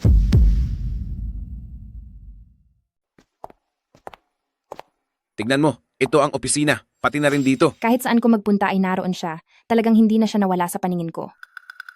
Milagro yata at nagbago ang ihip ng hangin. President Chen? Ay hindi pala, Xiao Chen. May dinala palang babae rito. Diyos ko, ang mga nangyayari nitong mga nakaraang araw ay sobrang nakakabigla. Una ay sina President Chen at Shanshan na nagkapalit ng pagkakakilanlan at ngayon naman ay si President Chen, ang taong matagal nang malamig ang pakikitungo sa lahat, ngayon ay may babae na sa tabi niya. President Chen, hindi kaya ginagawa mo ito para itama ang mga sabi-sabing wala kang kakayahan, kaya sadya kang nagdala ng babae sa kumpanya?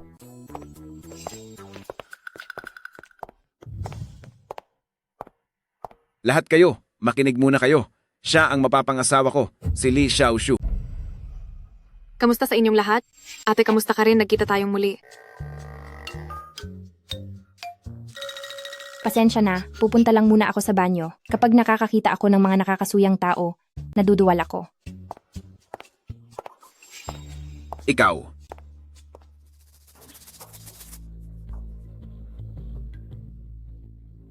Li Shanshan, hindi mo inakala, no? Talagang umiikot ang mundo. Sabihin mo na ang gusto mong sabihin. Magiging fiancé na ako ni Boss Chen Group, habang ikaw ay hamak na assistant pa rin. Naawa talaga ako sa'yo. Napakakaawa mo. Anong ginagawa mo? Masyadong mabaho ang bibig mo. Tutulungan kitang linisin iyan.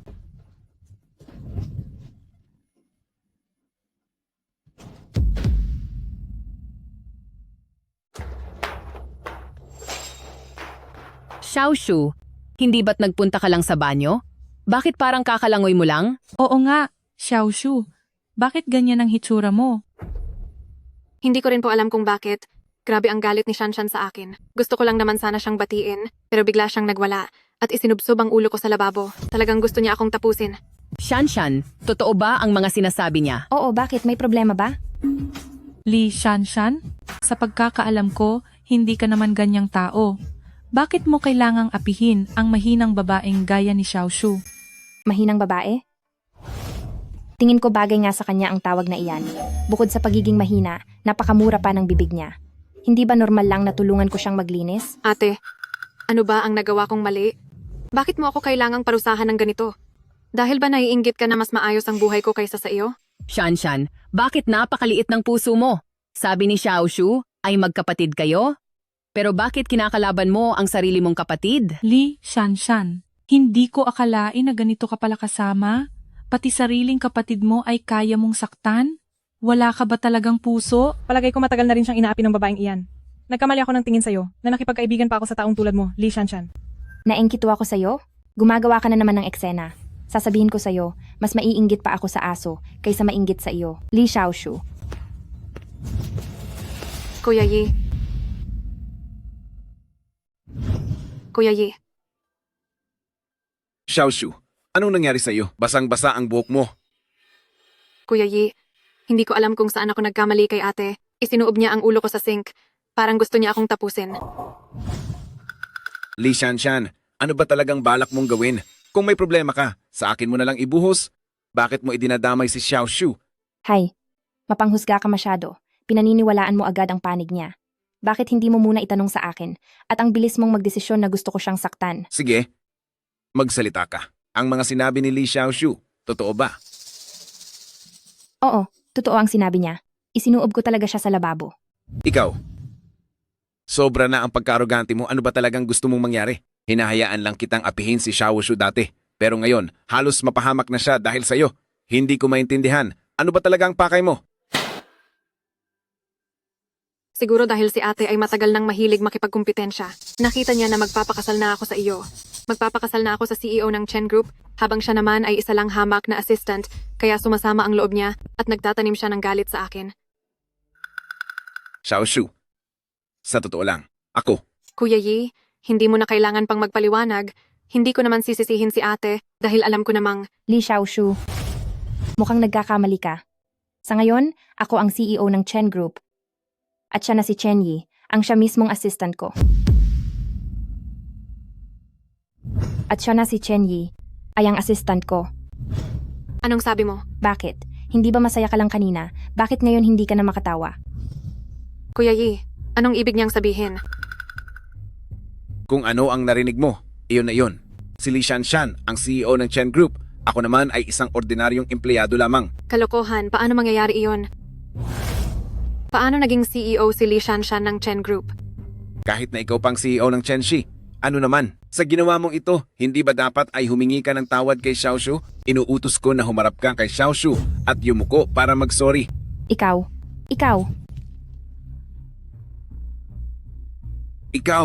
Ngayong pareho na kayo ng kalagayan, wala ka na sigurong reklamo, di ba? Napaka-violente mo. Wala ka talagang konsiderasyon. Kung ganoon, itutuloy ko na ito hanggang dulo.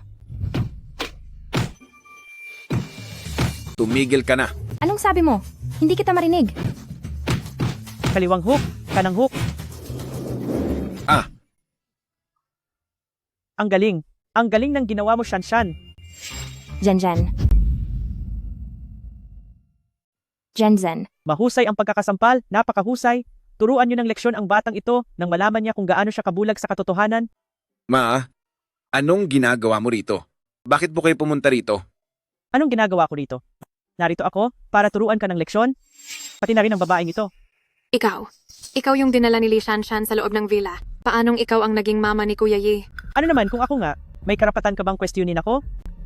Ina, hindi ko po alam na kayo pala yan. Hindi pa kami formal na nagkakilala ni Kuya Yi noon. Kaya ng araw na iyon ay nagkaroon ng maraming hindi pagkakaunawaan. Ngayon at nagkasama na kaming muli ni Kuya Yi, ikakasal na kami. At pagdating ng oras, magiging iisang pamilya na tayo. Iisang pamilya? Sino ka sa akala mo para makapasok sa pamilya Chen namin? Kahit na noong una ay nailigtas mo ang anak ko, noon yun iba na ngayon. Hindi ba't isa ka lang sa mga babaeng nadadaan sa pera? May $2 milyong sa card na ito. Iwanan mo ang anak ko. Ina, hindi po ako yung tipong naghahabol lang sa kayamanan. Hindi ko po kailangan ng pera. Nagmamahalan po kami ng tapat ni Kuya Yi. Nako, hindi pa ako nakakarating sa lawa ng Shihu at uminom lang naman ako ng Longjing, pero bakit ang lansa na agad pakinggan? Ma. Hep, wag mo akong matawag-tawag na Ma, dahil wala akong anak na katulad mo. Tandaan mo, hanggat buhay si Chen Zhen, si Li Shanshan lang ang mananatiling manugang ng pamilya Chen. Wala akong. Anong ikaw? Wag mo akong kausapin. Ang dami ko nang nakitang mga babaeng mukhang pera na katulad mo. Ano ka ba para humarap? At magpakitang gilas sa akin? Ay, Ma, wag naman po ganyan ang pananalita nyo. Bata pa lang ay matapat at mabait na si Xiaoshu. Hindi siya ang iniisip ninyo na materyoso at mukhang perang babae. Oo, inaamin ko. Mabait siyang bata noon, pero nagbabago ang mga tao. Katulad na lang ng paborito kong anak. Mula pagkabata ay matalino at bibo, pero ngayong malaki na. Bakit parang naging bulag na? Hinahayaan mo ang sarili mo na diktahan at paikutin ng isang babaeng mukhang pera. Talaga naman, nakakairitang tingnan. Shanshan, tara na. Opo. Ma. Li Shanshan, bakit kailangang sa iyo pabura ng lahat? Bakit ikaw pa ang naging paborito ni Mrs. Chen? Bakit ba nangyayari ito? Li Shanshan, sisiguraduhin kong magbabayad ka. Parurusahan kita. Xiaoshu, okay ka lang ba? May tissue ako rito. Punasan mo muna ang mukha mo. Salamat. Xiaoshu, hindi ba kayo magkapatid? Anong problema sa inyong dalawa para humantong kayo sa tila giyerang sitwasyong ito? Naintindihan ko naman kung bakit ako kinamumuhian ni ate dahil ako ang mahal ni Kuya Yi. Dahil sa selos, pinipilit niyang manghimasok sa aming dalawa.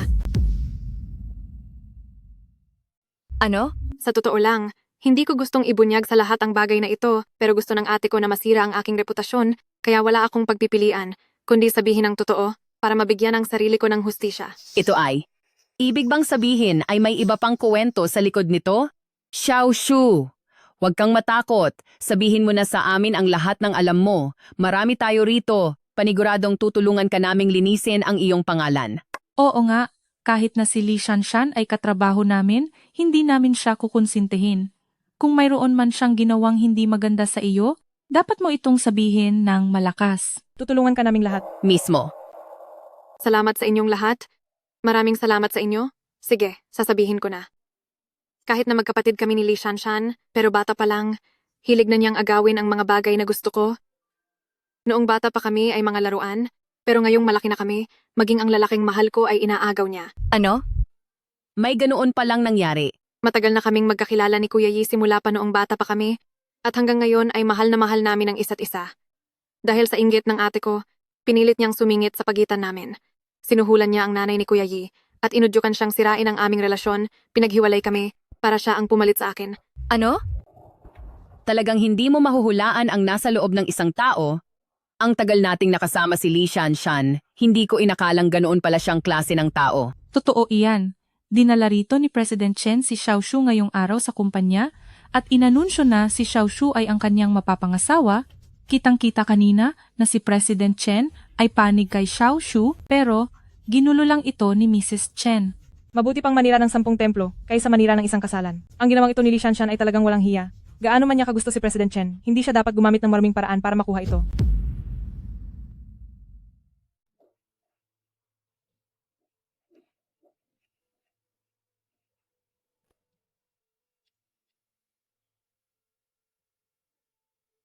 Bakit parang napakabigat ng hangin dito ngayon? Kahit na matagal na tayong magkasama sa trabaho, ngayon ko lang napagtanto na hindi ka naman pala napaka-inosente tulad ng iniisip ko. Nung nandun ka sa banyo, noong inaapi mo si Xiaoshu at nang abuso ka ng kapangyarihan, bakit hindi mo naisip na darating ang araw na ito? Napakasamang babae mo, kaya naman pala mas gusto ni President Chen si Xiaoshu kaysa sa iyo. Nagseselos ka kay Xiaoshu dahil nakuha niya ang puso ni President Chen, kaya pinilit mong sirain ang relasyon nila. Ang pinilit na pag-ibig ay hindi maganda. Bakit ba hindi mo alam iyon? Sinabi ito sa inyo ni Li Xiaoshu, hindi ba? At ano naman ngayon kung ganoon? Totoo naman at malinaw ang lahat ng kasamaan mo, bakit natatakot ka pa bang malaman ng iba? Likot na mabait at malambot ang puso ni Xiaoshu, ayaw niya ring sisihin ka pero lalabas at lalabas ang katotohanan. Ano man ang ginawa mo, kami na mismo ang laging magpapaalala niyan para kay Xiaoshu. Sa tagal nating magkasama sa trabaho, akala ko pa naman isa kang matapat at diretsong babae. Hindi ko akalain na sobra kang hambog. Talagang sobra na ito.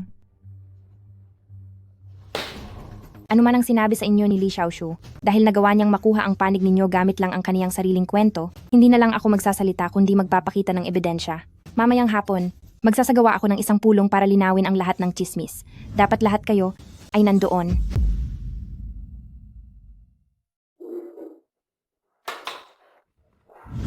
Maligayang pagdating po at salamat sa pakikinig sa akin. Ngayon ay lilinisin ko ang aking pangalan at lilinawin ang mga chismis. Kung mayroon kayong mga katanungan, huwag kayong mag-atubiling tanungin ako. Bakit bigla kang naging presidente ng Chenxi? Personal ko na po itong desisyon, pero huwag po kayong mag-alala. Ito ay pansamantala lamang, tatagal lang ng ilang araw ang panunungkulan ko. Hindi ibig sabihin nito na ang Chen Group ay may bago ng may-ari. Balita namin ay gusto mo si President Chen at ginagawa mo ang lahat para paghiwalayin si President Chen at ang sarili mong kapatid para sumingit sa kanilang dalawa. Hindi iyan totoo. Hindi ko naman gusto si Chen Yi. Isa pa, kung sino man ang gustuhin niya, wala na akong pakialam doon. Kung ganoon, bakit si Mrs. Chen ay galit na galit sa relasyon ni na Xiaoshu at President Chen? Siguradong ikaw ang nanggugulo sa kanila. Matalik kong kaibigan si Shanshan. Parang kapatid ko na siya, kaya ang taong kinamumuhian niya ay kinamumuhian ko rin. May problema ba doon? Isa pa, ang mapagpanggap na si Li Xiaoshu ay hinding-hindi papasa sa akin bilang Chen Zhen. Kung ganoon ay may katuturan na ito. Magkaibigan pala si Shanshan at ang ina ni President Chen, kaya naman pala laging pinagtatanggol si Shanshan. Dahil sa nangyari, ibig sabihin ay nagsisinungaling si Li Xiaoshu, gusto niya lang tayong gamitin.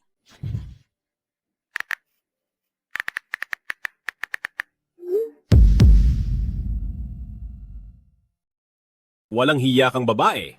Hindi ba't nakahanap ka na ng mas magaling at bago mong malalapitan? Nakabingwit ka na ng tulad ni President Chen na isang napakayamang asawa. Bakit bumabalik ka pa sa akin? Kahit paano ay nagmahalan tayo noon. Kahit nakasama ko na ngayon si President Chen, nandito ka pa rin sa puso ko. Tingin mo ba ay baliw ako?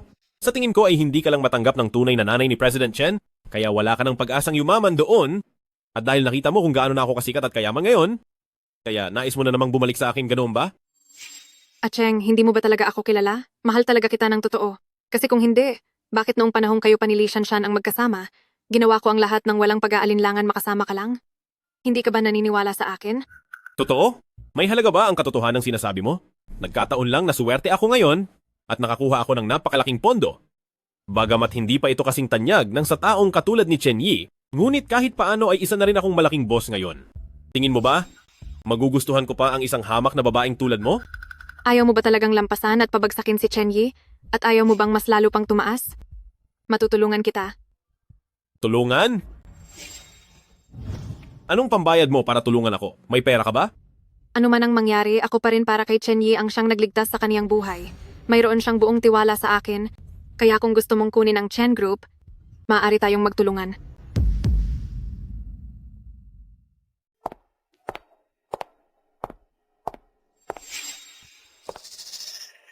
Anong ginagawa mo rito? Ako ang nakipagkita sa iyo at bilang pangunahing sangkot dito, hindi ba nararapat lang na pumunta ako? Ikaw, ang malinaw na nakipag-appointment sa akin ay si... Plano mo to. Ginamit mo ang pangalan ni Zhenzhen para palabasin ako. Ano ba talagang balak mo? Huwag kang mag-alala. Wala akong gagawing masama sa iyo. Kailangan mo lang akong samahan dito ng sandali.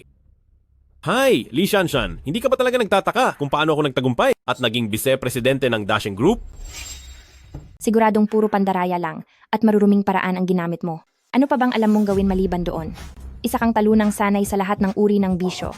Hindi mahalaga ang paraan. Ang importante ay ang pera ay pumasok pa rin sa bulsa ko. Hanggat maganda ang resulta, hindi ba? Li Shanshan, kung talunan man ako o hindi, tayo ay magkaalaman na lang.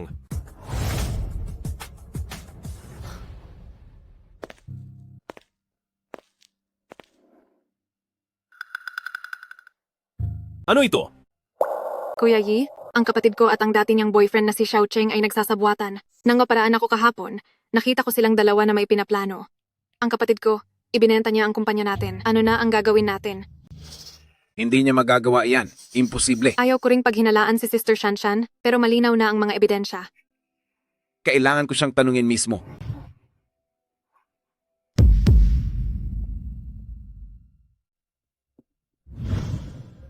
Ate, paano mo nagawang gawin ang bagay na ito?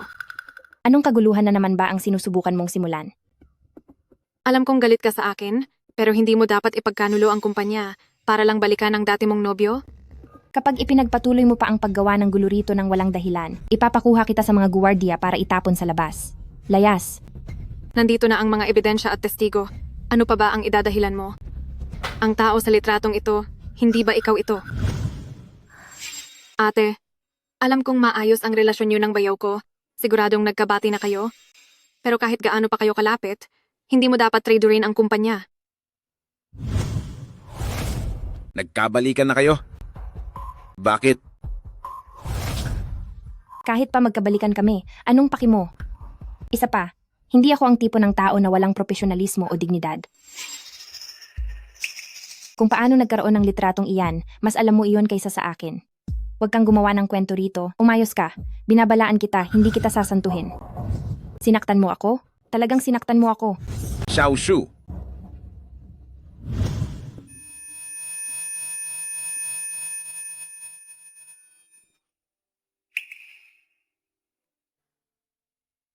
Nasaan ang sugat sa binti mo?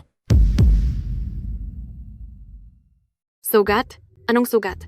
Nung iniligtas mo ko noon, iyong sugat na naiwan sa hita mo. Bakit ngayon ay wala na ito? Baka gumaling na. Ang dami na kasing taong lumipas.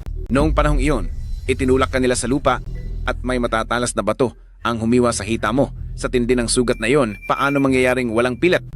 Nagpa-opera ako para maalis ang pilat, kaya... Sige, sabihin mo sa akin, bakit ang sugat na ito ay makikita sa hita ni Li Shanshan? Iyon. Nagsinungaling ka sa akin. Niloko niyo akong dalawa ng nanay mo. Ano? Anong pinag-uusapan niyo? Hindi mo na ba ako natatandaan? Nagkita na tayo noon. Ikaw ang nagligtas sa akin noon. iniligtas? Kita? Ako. Iniligtas ba kita? Sa pagitan nating dalawa, may ganitong klasing tadhana pala tayo? Kung ganoon, ang pilat sa hita mo, saan yun galing? Noong bata pa ako, nawalay ako sa pamilya ko. May nakita akong batang lalaki na iginapos ng dalawang malalaking lalaki. Sa nakita ko sa mga mata niya, parang humihingi siya ng tulong sa akin, kaya agad akong kumilos. Huwag mong sabihing ikaw ang batang iyon. Ako nga iyon. Ilang taon na kitang hinahanap, hindi ko akalaing nasa tabi ko lang pala kita. Kung wala ka noong panahon na iyon, marahil ay wala na ako ngayon. Walang anuman iyon. Pag-usapan na lang muna natin ang tungkol sa kumpanya. Mula nang bawiin ko ang kasal namin ni Xiao Cheng, ay hindi na kami nagkakausap kailanman. Ang bagay na ito, siguradong gawa-gawa lang ito ng kung sino na ang layunin ay para lamang idiin ako. Paano naman mangyayari yun, ate? Sino namang magtatangkang manira sa inyo? Li Xiaoshu, kailangan mo pa bang magkunwari? Sa lahat ng ginawa mo, hindi mo pa ba alam sa sarili mo ang totoo? Ano bang pinagsasabi mo diyan? Nakipagtulungan ka kay Xiao Cheng, di ba? Sinadya mong gamitin ang pangalan ni Zhenzhen para makipagkita sa akin sa cafe.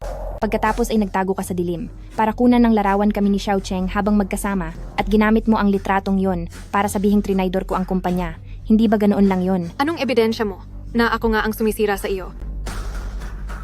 Ebidensya. Sa tingin mo ba, ikaw lang ang tanging kumuha ng litrato? Anong sinabi mo? Matagal mo na palang alam ang lahat. Sinadya mong sakyan ng plano para lang mahulog ako sa patibong mo. Wala akong alam. Wala talaga akong alam sa sinasabi mo. Kung ganoon, bakit kanina mo pa? Basta ko lang sinabi yon, sinong mag-aakala na aamin ka na lang ng kusa? Nandaya ka. President Chen, lahat ng mga sinabi niya, narinig mo po ang lahat, di ba? Iba pala talaga ang nag-traidor sa kumpanya. Kaya ngayon, hindi mo na kailangang protektahan pa siya. Hindi ko na siya poprotektahan. Ikaw talaga ang hinahanap ko. Pagkakamali ko na nagpasok ako ng kaaway sa loob. Kasalanan ko ito. Huwag ka na mag-alala. Ako na ang bahalang mag-ayos sa sitwasyong ito. Tungkol naman sa pagsira sa iyo at sa pagpapanggap ni Li Xiaoshu bilang ikaw, mabilis ko siyang kakasuhan at pagbabayarin ko siya para humingi ng tawad ng harapat para malinis ang pangalan mo at babayaran din niya ang lahat ng danyos sa iyo. Ano? Kakasuhan ako? Anong kaso?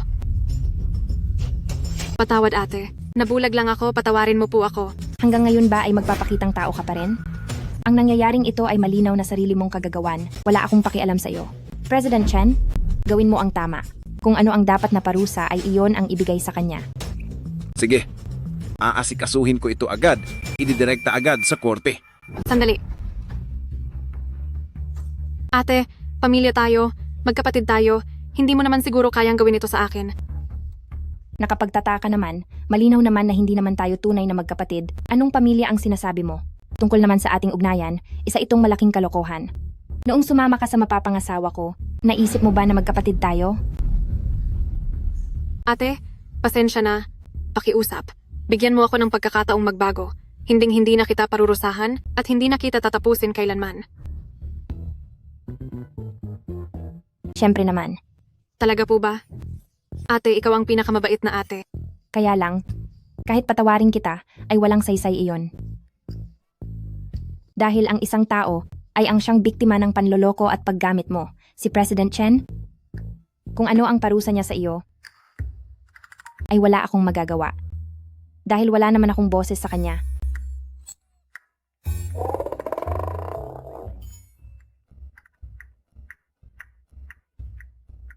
Kapatid ka ni Shanshan. Dahil pinili niyang patawarin ka, kaya hindi na muna kita papatawan ng kaso. Ngunit, kailangan mong magtrabaho para kay Chen Group ng libre sa loob ng 3 taon. Sige po, payag ako. Salamat ate sa pagbibigay sa akin ng pagkakataong magbago. Sisiguraduhin kong gagalingan ko sa trabaho. Hindi ko akalain na ikaw pala, ang batang lalaki noon, ang laki na ng pinagbago mo. Hoy, Zhenzhen, may gusto akong sabihin sa iyo. Kayong dalawa ay may date, pwede ba akong sumama? Lee Shanshan, bakit mo nakuha ang lahat ng mga bagay na gusto ko? Bakit ba napakaswerte ng buhay mo? Sisiguraduhin kong pagbabayarin kita. Dahil ikaw ang tumulong kay Xiaoyi noong kailangan niya ng tulong, Kampay. Oo nga pala. Shanshan, ito ay isang eksklusibong online luxury auction sa grupo namin. Tingnan mo kung may magugustuhan ka.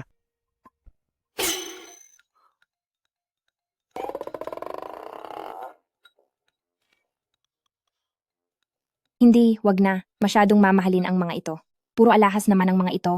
Wala rin namang masyadong silbi. Bakit pa kailangang bumili sa ganoon kataas na halaga? Iyon ang hindi mo naiintindihan. Ang tawag dito ay investment. Bibili ka ng mga mamahaling gamit sa mataas na presyo. At kapag tumaas na ang halaga nila, ibebenta mo sila muli at doon ka kikita sa patong na presyo. Mayroon ba rito na siguradong tataas ang halaga? Yung malaki ang posibilidad na kumita? Mayroon, tingnan mo ito. Ito mismo iyon, pwedeng dumoble o triple pa ang halaga nito. Gusto mo ba? Wag na lang po. Ang buong ipon ko ay hindi sasapat para mabili ang mga alahas na ito. Ang card ko, gamitin mo ito. Ang card ko, gamitin mo na. President Chen, nakalimutan mo bang uminom ng gamot? Hay nako, ikaw talagang bata ka. Simula noon hanggang ngayon, hindi mo man lang ako binilhan ng ganito kamahal na bagay. Gusto ko lang pumunta rito para makita ka. Sa mga panindang nandito, kung may magustuhan ka, bibilhin ko lahat para sa iyo. Okay ba? Wag na. Maayos naman ang kalagayan ko. Anong gagawin ko sa pera mo? Isipin mo na lang na pautang ko ito. Okay ba? Nagmamakaawa ako sa iyo.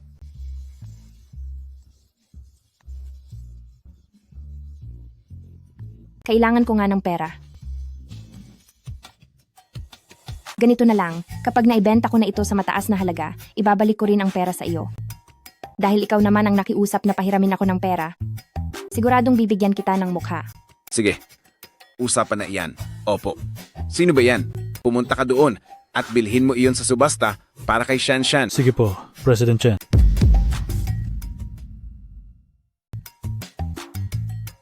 Salamat sa iyo.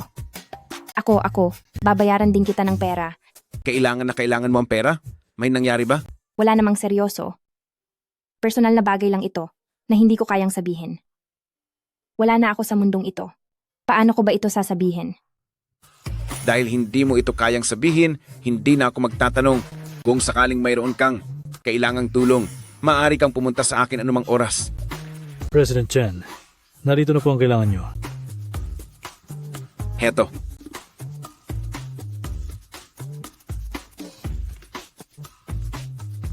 Kung wala na namang problema, una na muna ako. Tayo na! Bilisan nyo! Tingnan mo nga ang sarili mo, napakahina mo. Ang ibig mo bang sabihin na nitong mga nakaraan ay laging si Xiaoyi ay palihim na sumusunod sa'yo? Hindi lang siya palihim na sumusunod, garapalan na ang pagsubaybay niya sa akin. Handa na ba kayong umorder? Ano po ang gusto ninyong inumin? Sa halip na pumasok sa opisina, nandito ka na naman at nagko-cosplay bilang waiter. Ano ba talagang ginagawa mo? Mahirap ang buhay, kaya kailangang mag-extra ng isang CEO. Nalulugi na ang kumpanya kamakailan, kaya kailangan kong mag-part-time para may pandagdag sa gastusin sa bahay. Huwag ka nang magbiro ng ganyan. Sabihin mo na kung ano talaga ang pakay mo. Totoo nga ang sabi nila, mas nakikita ng iba ang hindi mo mapansin. Shanshan, pupunta muna ako sa banyo. Sige, mag-usap muna kayo.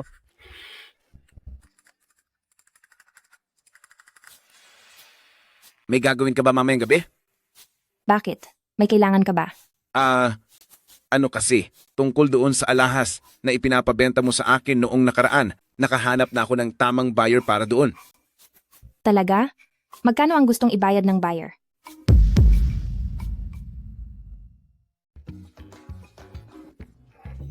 $500,000. Sobra ito ng $200,000. $5 milyong.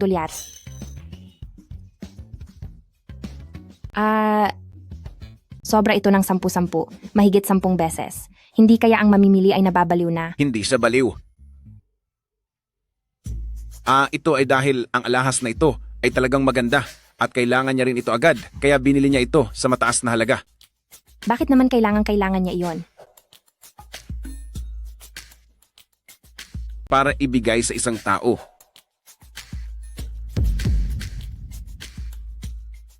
Anong kakainin kakainin natin natin sa sa tanghalian?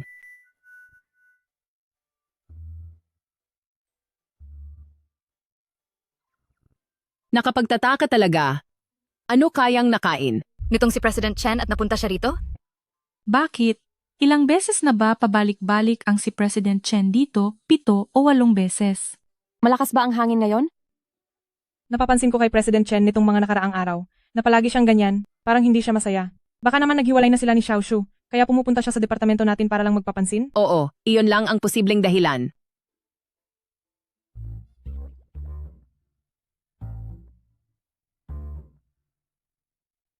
Sumunod ka sa akin, may sasabihin ako sa iyo. Sige po.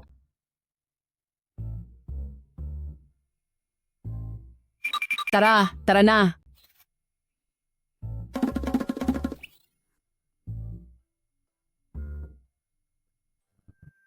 Ano po iyon? Tungkol doon, natanggap mo na ba ang bayad mula sa mamimili? Opo, natanggap ko na. Salamat sa tulong nyo, kung hindi ay. May regalo ako para sa iyo.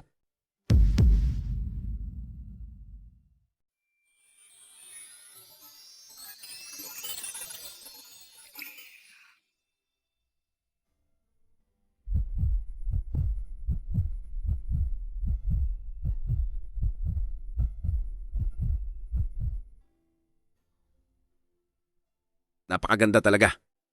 Ikaw pala ang bumili niyan? Bakit mo ito ginagawa? Masyadong marami ka namang tanong. Sige na, bumalik ka na sa trabaho.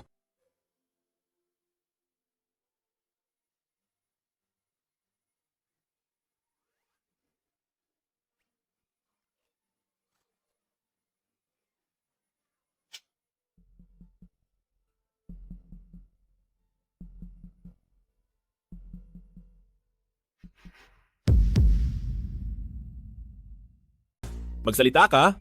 Ano ang kailangan mo sa akin? Xiao Cheng, bigyan mo naman ako ng pera. Pera? Li Xiaoshu, nawawala ka na ba sa sarili mo? May obligasyon ba ako na asikasuhin ka? Hindi ba nakahuli ka na ng mayamang lalaki? At naghahanda ka ng mapabilang sa marangyang pamilya? Anong klaseng palabas ito?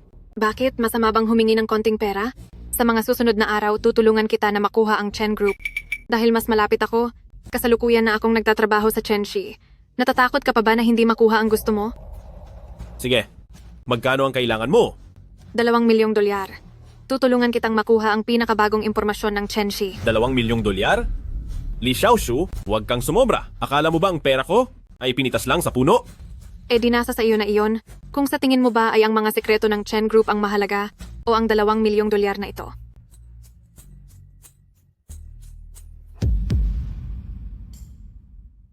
Bukas na ang gaganapin nating product launch, kaya kailangang mag-ingat tayong lahat ngayong araw. Siguraduhin nating wala tayong makakalimutan. Matagal nang pinaghahandaan ng kumpanya ang proyektong ito. Ang isang maliit na butas ay kayang magpaguho ng dam, kaya dapat nating ibigay ang ating 120% atensyon. Sige. Ang produktong ito, kapag lumabas na ito sa merkado, ay tiyak na hihigitan nito ang lahat ng mga kalaban natin. Hindi nila tayo kailanman mauunahan. Para sa gagawing launch na ito, masasabing nakatuon sa atin ang paningin ng lahat. Kailangang masigurado nating na perpekto ang bawat detalye. Galingan nating lahat. Lagot na tayo. Tapos na. Biglang sumulpot ang Dasheng Group. At ngayong araw na ito mismo, naglabas din sila ng produktong halos katulad ng sa atin. Ngayon, ang produktong ito, kapag kumalat na sa merkado, ay magdudulot ng malaking kaguluhan para sa atin. Huli na ang lahat. Paano nangyari iyon? Bakit kung kailan malapit na ang petsa ay saka nangyari ito? Sa lagay natin ngayon, wala na tayong magagawa. Tingnan nyo ang balita sa phone nyo, hindi pa nagtatagal ang kumpanyang ito pero ngayon ay biglang sumikat na sila. Kalat na sa balita ang tungkol sa kanila. Sa tingin ko ay imposible ito. Paanong nagkataon ang lahat ng ito? Ngayong araw pa lang natin inihayag ang oras para sa ating launch bukas. Lahat tayo ay pumirma ng confidentiality agreement. Kaya paano naging posible na bigla na lang silang naunang maglabas ng produkto? Masyadong nagkataon lang ba ang lahat? Kung ang pinaka-imposibleng bagay ay nangyari, iisa na lamang ang natitirang posibilidad. May nag-trader sa loob ng kumpanya.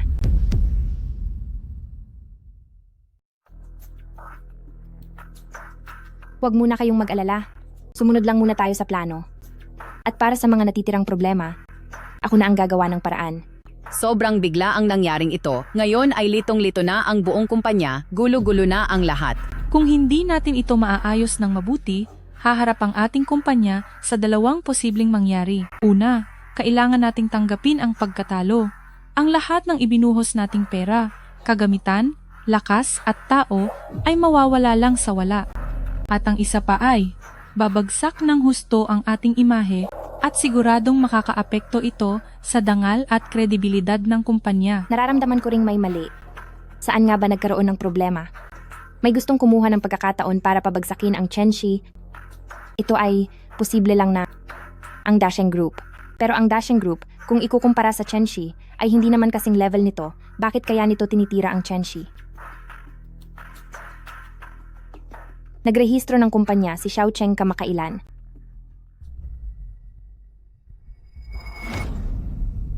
At iyon ay ang Dasheng Group.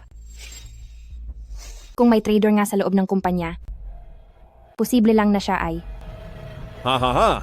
Xiaoshu, napakahusay mo talaga. Ngayon ang Chenxi dahil sa proyekto kung saan ibinuhos nila ang lahat ng kanilang hirap nitong mga nakaraang taon ay naunahan ko na sila. Ngayon ay wasak na sila. Maganda ang simula nating ito. Ang pagsakop sa Chenxi ay mangyayari na sa lalong madaling panahon. Kapag nagtagumpay na tayo, gusto ko ang ganitong halaga.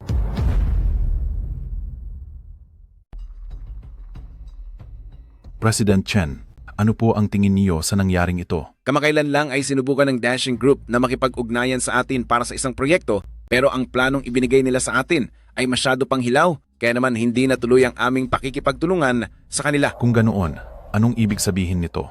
Nakapagtataka na ang isang malaking kumpanya ay maglalabas ng palpak na plano noon, pero ngayon ay biglang nakagawa ng produktong katumbas ng ilang taon nating pinaghirapan. Siguradong may milagro ditong nangyayari. Ang mga taong konektado sa presidente ng Dasheng Group ay walang iba kundi sina Li Shanshan at Li Xiaoshu.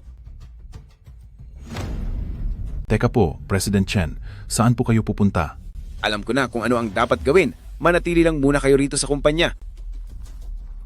Tama nga ang hinala ko. May lihim ng ugnayan sina Li Xiaoshu at Xiaocheng simula pa noon. At halos sigurado akong si Li Xiaoshu ang nagbenta sa mga detalye para sa bagong release natin papunta kay Xiaocheng. Sayang nga lang, ang mga ebidensyang mayroon ako ngayon ay hindi pa sapat para tuluyan silang mapaalis sa pwesto. Aray, ang sakit. Sobrang sakit. Bakit nangyayari ang lahat ng ito? Dahil ba sa muling pagkabuhay kong ito, matapos kong tangkaing baguhin ang mga nakatadhanang mangyari sa hinaharap, kaya ang dami ring. Ang nagbago sa kapalaran ko? Ang kondisyon ko ba ay lumalala na ng dahil dito?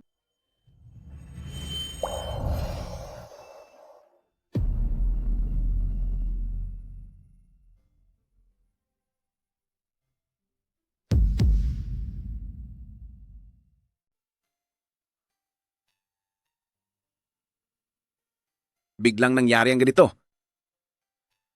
Dahil kaya ito sa dami ng trabaho nitong nakaraang 2 araw? Ay, doktor. Kumusta na po siya? Kailan po kaya siya magigising? Ano po ang relasyon niyo sa pasyente? Asawa ba kayo o miyembro ng pamilya? Ako. Sa ngayon ay hindi pa po. Ganoon ba? Pwede bang makahingi ng tulong? Pakitawagan ng pamilya niya. Sa kalagayan niya ngayon, kailangan kong makausap ang mga kamag-anak niya. Sige po. Hello po. Ang numerong inyong tinatawagan ay hindi pa maabot sa kasalukuyan. Walang sumasagot. Doktor, kung may problema po, sa akin nyo na lang sabihin. Ako na ang bahalang magdesisyon. Kung pera man ang kailangan, maaari na akong magbayad ngayon. Sa laki ng nangyaring ito, hindi pa makontak ang pamilya, parang lumalabas na wala silang malasakit sa pasyente. Sige na nga, pag-usapan na lang natin ito, pero ang bayad para sa tuloy-tuloy na gamutan ay hindi biro at talagang napakalaki. Dahil mayroon siyang malalang sakit sa sikmura.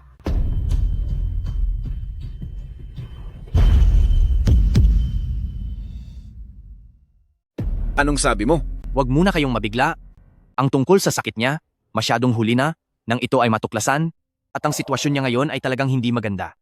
Sa totoo lang po, kahit pahanda kayong gumastos ng malaking halaga para sa gamutan, natatakot ako na siya ay hindi na kayang pagalingin pa ng gamot at wala na tayong magagawa pa. Napakabata pa niya. Bakit nangyari ito? Kakahanap ko lang sa kanya. Hindi pa ako nakakabawi sa kanya. Tapos sasabihin mo sa akin ngayon na malapit ko na siyang mawala, paano ko iyan tatanggapin? Magpakatatag po kayo. Ngayon, wala pong sino man ang may karapatang magdesisyon para sa pasyente kung dapat pa bang ituloy ang pagpapagamot. Ang lahat ay pag-usapan natin kapag nagising na siya. Doc, gaano pa ba siya katagal lalaban? Pakalmahin niyo po muna ang inyong sarili. Ang sitwasyon niya ay talagang malala na. Sa pinakamatagal, mayroon na lamang siyang 1 buwan. At isa pa, ang gagastusin para sa pagpapagamot ay hindi lang napakalaki, ang sakit na mararamdaman ng pasyente ay talagang hindi matutumbasan. Matagal na pala niyang alam. Kaya pala kailangan niya ng pera. Kaya pala kailangan niyang ibenta ang bahay. Kaya pala pinili niyang mag-resign. Dahil alam na pala niya ang lahat simula pa noong una. Siya lang mag-isa. Siguradong natakot siya. At walang matakbuhan. Napagkamalan ko pa siyang ibang tao at palagi ko siyang pinahihirapan. Chenyi, wala kang kwenta. Pakikumalma po ang inyong sarili. Chen Yi.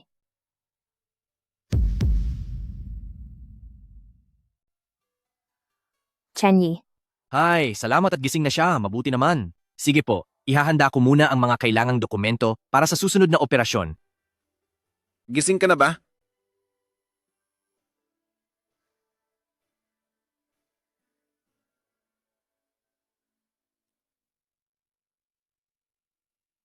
Huwag ka nang malungkot. Alam kong hindi na ako magtatagal. At tinatanggap ko na ang mangyayari. Hindi sa ganoon. Sabi lang ng doktor kanina, basta't magpagaling ka lang dito, pagkalipas ng ilang panahon ay makakalabas ka na ng ospital. At isa pa, posibleng nagkamali lang siya ng pagsusuri. O baka dahil lang ito sa pagod mo sa trabaho kamakailan, magpahinga ka lang dito ng sandali at magiging maayos din ang lahat. Huwag kang susuko, please. Huwag kang susuko. Huwag kang susuko, please.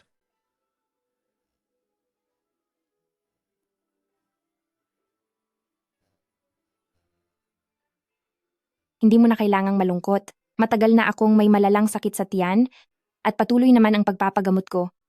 Pero ang buhay at kamatayan ay bahagi na ng tadhana. Sino ba naman tayong mga tao para pigilan ito? Kailangan mong magpakatatag. Kailangan ka pa ng kumpanya. Kapag ganyan ka, siguradong babagsak ang kumpanya. Matatanggap mo ba yon? Walang silbi sa akin ang kumpanya. Kakahanap ko pa lang sa'yo. Hindi pa nga kita napapakasalan.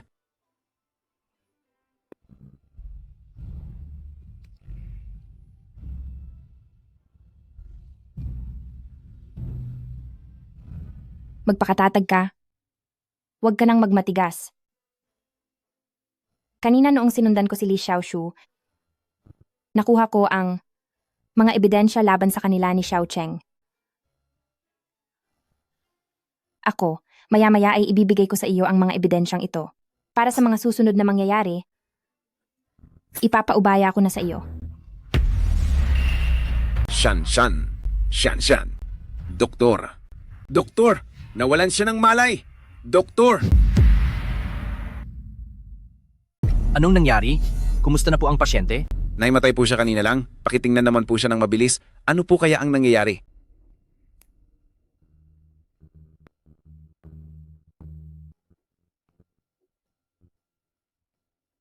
Sa pagkakataong ito, mukhang masyadong delikado ang kanyang karamdaman. Siya nga pala, ang lab report niya, kalalabas lang ng resulta. Pakiramdam ko ay may kung anong kakatwa rito. Anong ibig ninyong sabihin? Alam niya po na mayroon siyang malubhang sakit sa tiyan at kasabay nito, naging maayos din ang pakikipagtulungan niya sa paggamot. Nabasa ko ang mga dati niyang medical records Nagkaroon pa nga ng oras na bumuti ang kalagayan niya. Dapat sana, kahit nasa pinakamalalang sitwasyon, ang sakit niya ay dapat na napigilan o nakontrol na. Ngunit sa pagkakataong ito, biglang lumala ang sitwasyon at talagang hindi ito tama. Ang ibig niyo po bang sabihin ay may nangyaring dahilan kung bakit lumala ang kondisyon niya? Dahil ba sa akin? Masyado ba akong naging malupit sa kanya? Hindi ko po alam ang kalagayan ng katawan niya. Hindi po iyon ang dahilan. Sa tingin ko, ang pinakamalaking posibilidad ay maling gamot ang nainom niya na nagpalala sa kalagayan niya. Sa totoo lang, alam na alam niya ang tungkol sa sarili niyang katawan at hindi siya basta-basta iinom ng maling gamot para ipahamak ang sarili niya, di ba? Ang ibig niyo pong sabihin, may gustong manakit sa kanya. May nagbabalak na tapusin siya? Tungkol diyan, hindi pa po tayo lubos na nakakasiguro. Ito ay isang hinala lang.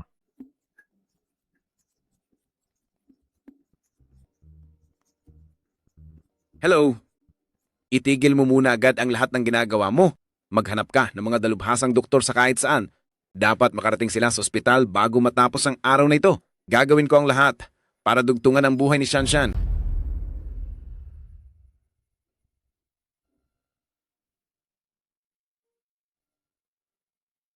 Huwag kang matakot.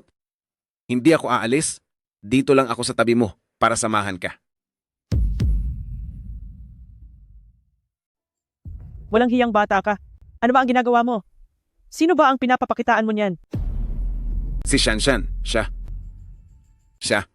Siya? Bakit sa kanya? Tingnan mo nga yung itsura mo. Sumasakit ang ulo ko sa iyo. Dapat kang magpakatatag.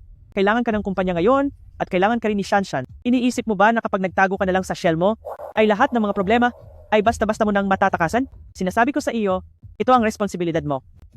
Kung tunay kang lalaki, tumayo ka na riyan ngayon din. Ma. May nagkanulo sa kumpanya ngayon at kung hindi natin ito malalampasan, ang Chen Group simula sa araw na ito ay tuluyan ng babagsak. Papabayaan mo na lang ba ito? Si Shanshan ay pinahirapan nila ng ganito at hindi natin alam kung ano na ang nangyari sa kanya. Papabayaan mo lang din ba siya? Hindi ba't nangako ka noong bata ka pa? Nahahanapin mo siya at poprotektahan mo siya? Baliwala na ba lang ba ang lahat ng mga salitang iyon?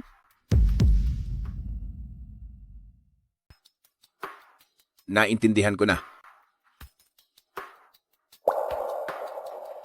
Hahanapin ko ang taong nanakit kay Shanshan at huhulihin ko ang traidor sa loob ng kumpanya. Gagawin ko ang lahat para ang lahat ng nanakit kay Shanshan ay maparusahan at pagbayarin. Sa pagkakataong ito, ako naman ang magtatanggol sa kanya. Sige, umalis ka na. Ang mga gawain sa kumpanya nitong mga nakaraang araw ay natulungan na kitang maayos ang iba sa mga ito. Tungkol naman kay Shanshan, nagpapatulong na ako sa iba para magbalita. Bukas ay lilipad ako sa ibang bansa para kumuha ng mga eksperto. Nagagamot kay Shanshan hanggat may natitira pang pag-asa, hindi tayo pwedeng sumuko.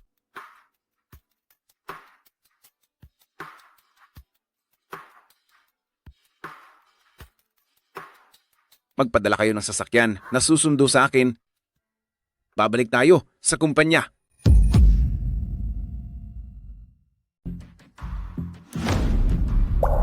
President Chen, bakit ka bumalik? Kung hindi ako bumalik, edi nagtagumpay ka na sana sa plano mo. President Chen, ano ba ang sinasabi mo? Hindi kita maintindihan.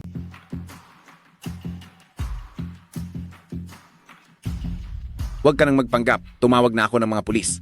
Sangkot kayo sa ilegal na gawain. At ngayon ay kinuha na si Xiao Cheng para imbestigahan. Hindi mo kailangang magpaliwanag sa akin.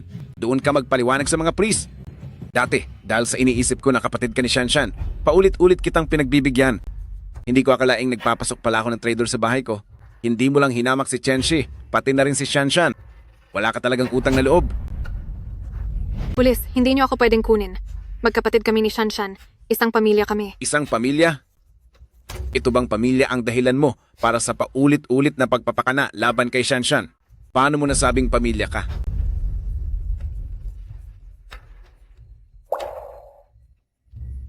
Kunin niyo siya.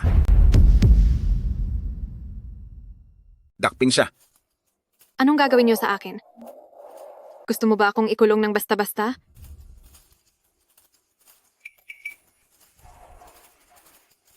Ikulong?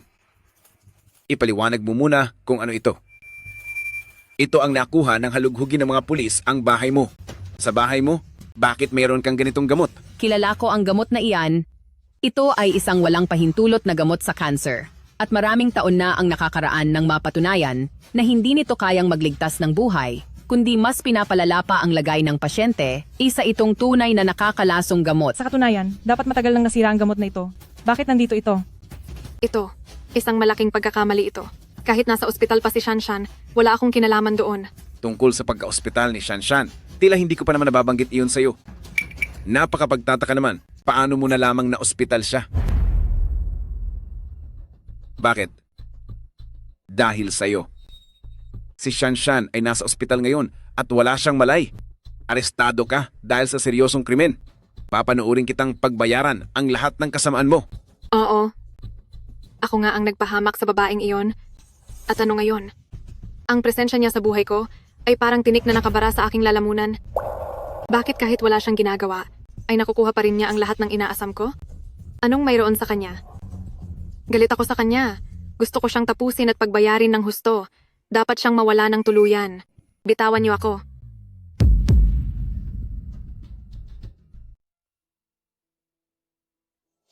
May pag-asa pa? May pag-asa ng gumaling si Shanshan. Anak, kailangan mong magpakatatag. Ang ibig niyo po bang sabihin, hindi na mawawala si Shanshan? Maaari na bang magamot ang sakit niya? Walang problema, kayang-kaya iyan. Nabalitaan ko kasi na may isang kaso sa ibang bansa na tuluyang gumaling, kaya mabilis akong pumunta doon. Hindi ko akalain na mahahanap ko talaga ang orihinal na team ng mga doktor. May pag-asa na si Shanshan sa pagkakataong ito. Huwag muna po kayong masyadong mabigla. Kailangan muna naming suriin ang record ng pasyente.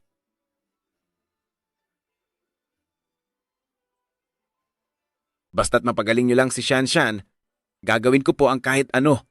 Magagawa naman po iyon. Base sa nakita namin, maaari pang magamot ang sakit niya. Pero, kailangan ninyong gumawa ng desisyon para sa kanya at siguradong magiging isang mabigat na pasanin ito sa inyo. Anong ibig ninyong sabihin? Totoong kaya naming gamutin ang ganitong uri ng cancer sa tiyan, pero ang simpleng paggamot lang ay para lang madagdagan ang kanyang oras. Sa ilalim ng ganitong gamutan, ang pasyente ay may 2 taon na lang. Paano naman po ang isa pang opsyon? May iba pa bang paraan? Mayroon. Subalit, may panganib ang paraang ito. Ang isa pang paraan ay ang operasyon. Kung magiging matagumpay ang operasyon, tuluyan nang mawawala ang kanyang sakit. Pero ang operasyon ay may malaking panganib. Sa tantiya namin, 20% lang ang tsansang magtagumpay ito.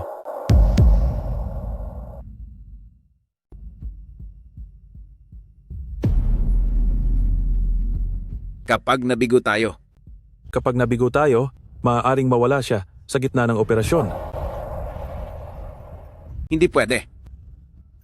Hindi ako makapagdesisyon. Kung itutuloy ang operasyon, dapat sa loob ng 2 araw na ito, dahil habang tumatagal, lalong lumalala ang kalagayan ng pasyente at mas magiging mahirap ang operasyon. Kaya po sana ay magdesisyon na kayo agad. Ako. Nagdesisyon na ako na ituloy ang operasyon. Shanshan.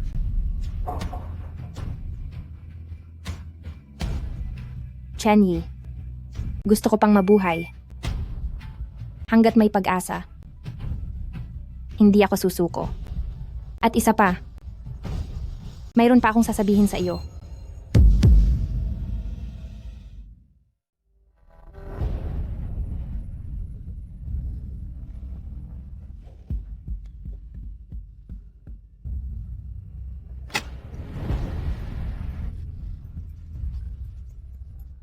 Binabati ko kayo. Naging matagumpay ang operasyon.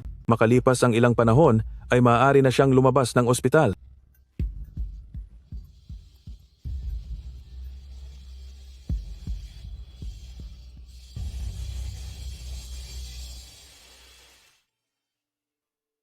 Alam mo ba? Noong bata pa ako, ang lalaking iyon ay iniwan kaming mag-ina. Pinalaki ako ng nanay ko, talagang hindi iyon naging madali. Kaya naman nangako ako sa sarili ko, dapat akong lumaking matatag para maging isang mabuting ama at isang mabuting asawa. Hoy, At pagkatapos, bakit ang daldal mo yata? gising ka na? May gusto akong sabihin sa iyo. Sige, magsalita ka lang. Nakikinig ako. Ganyan ka ba nag-aalala sa akin? Ako. Gusto ko lang na maging maayos ka. Alam ko.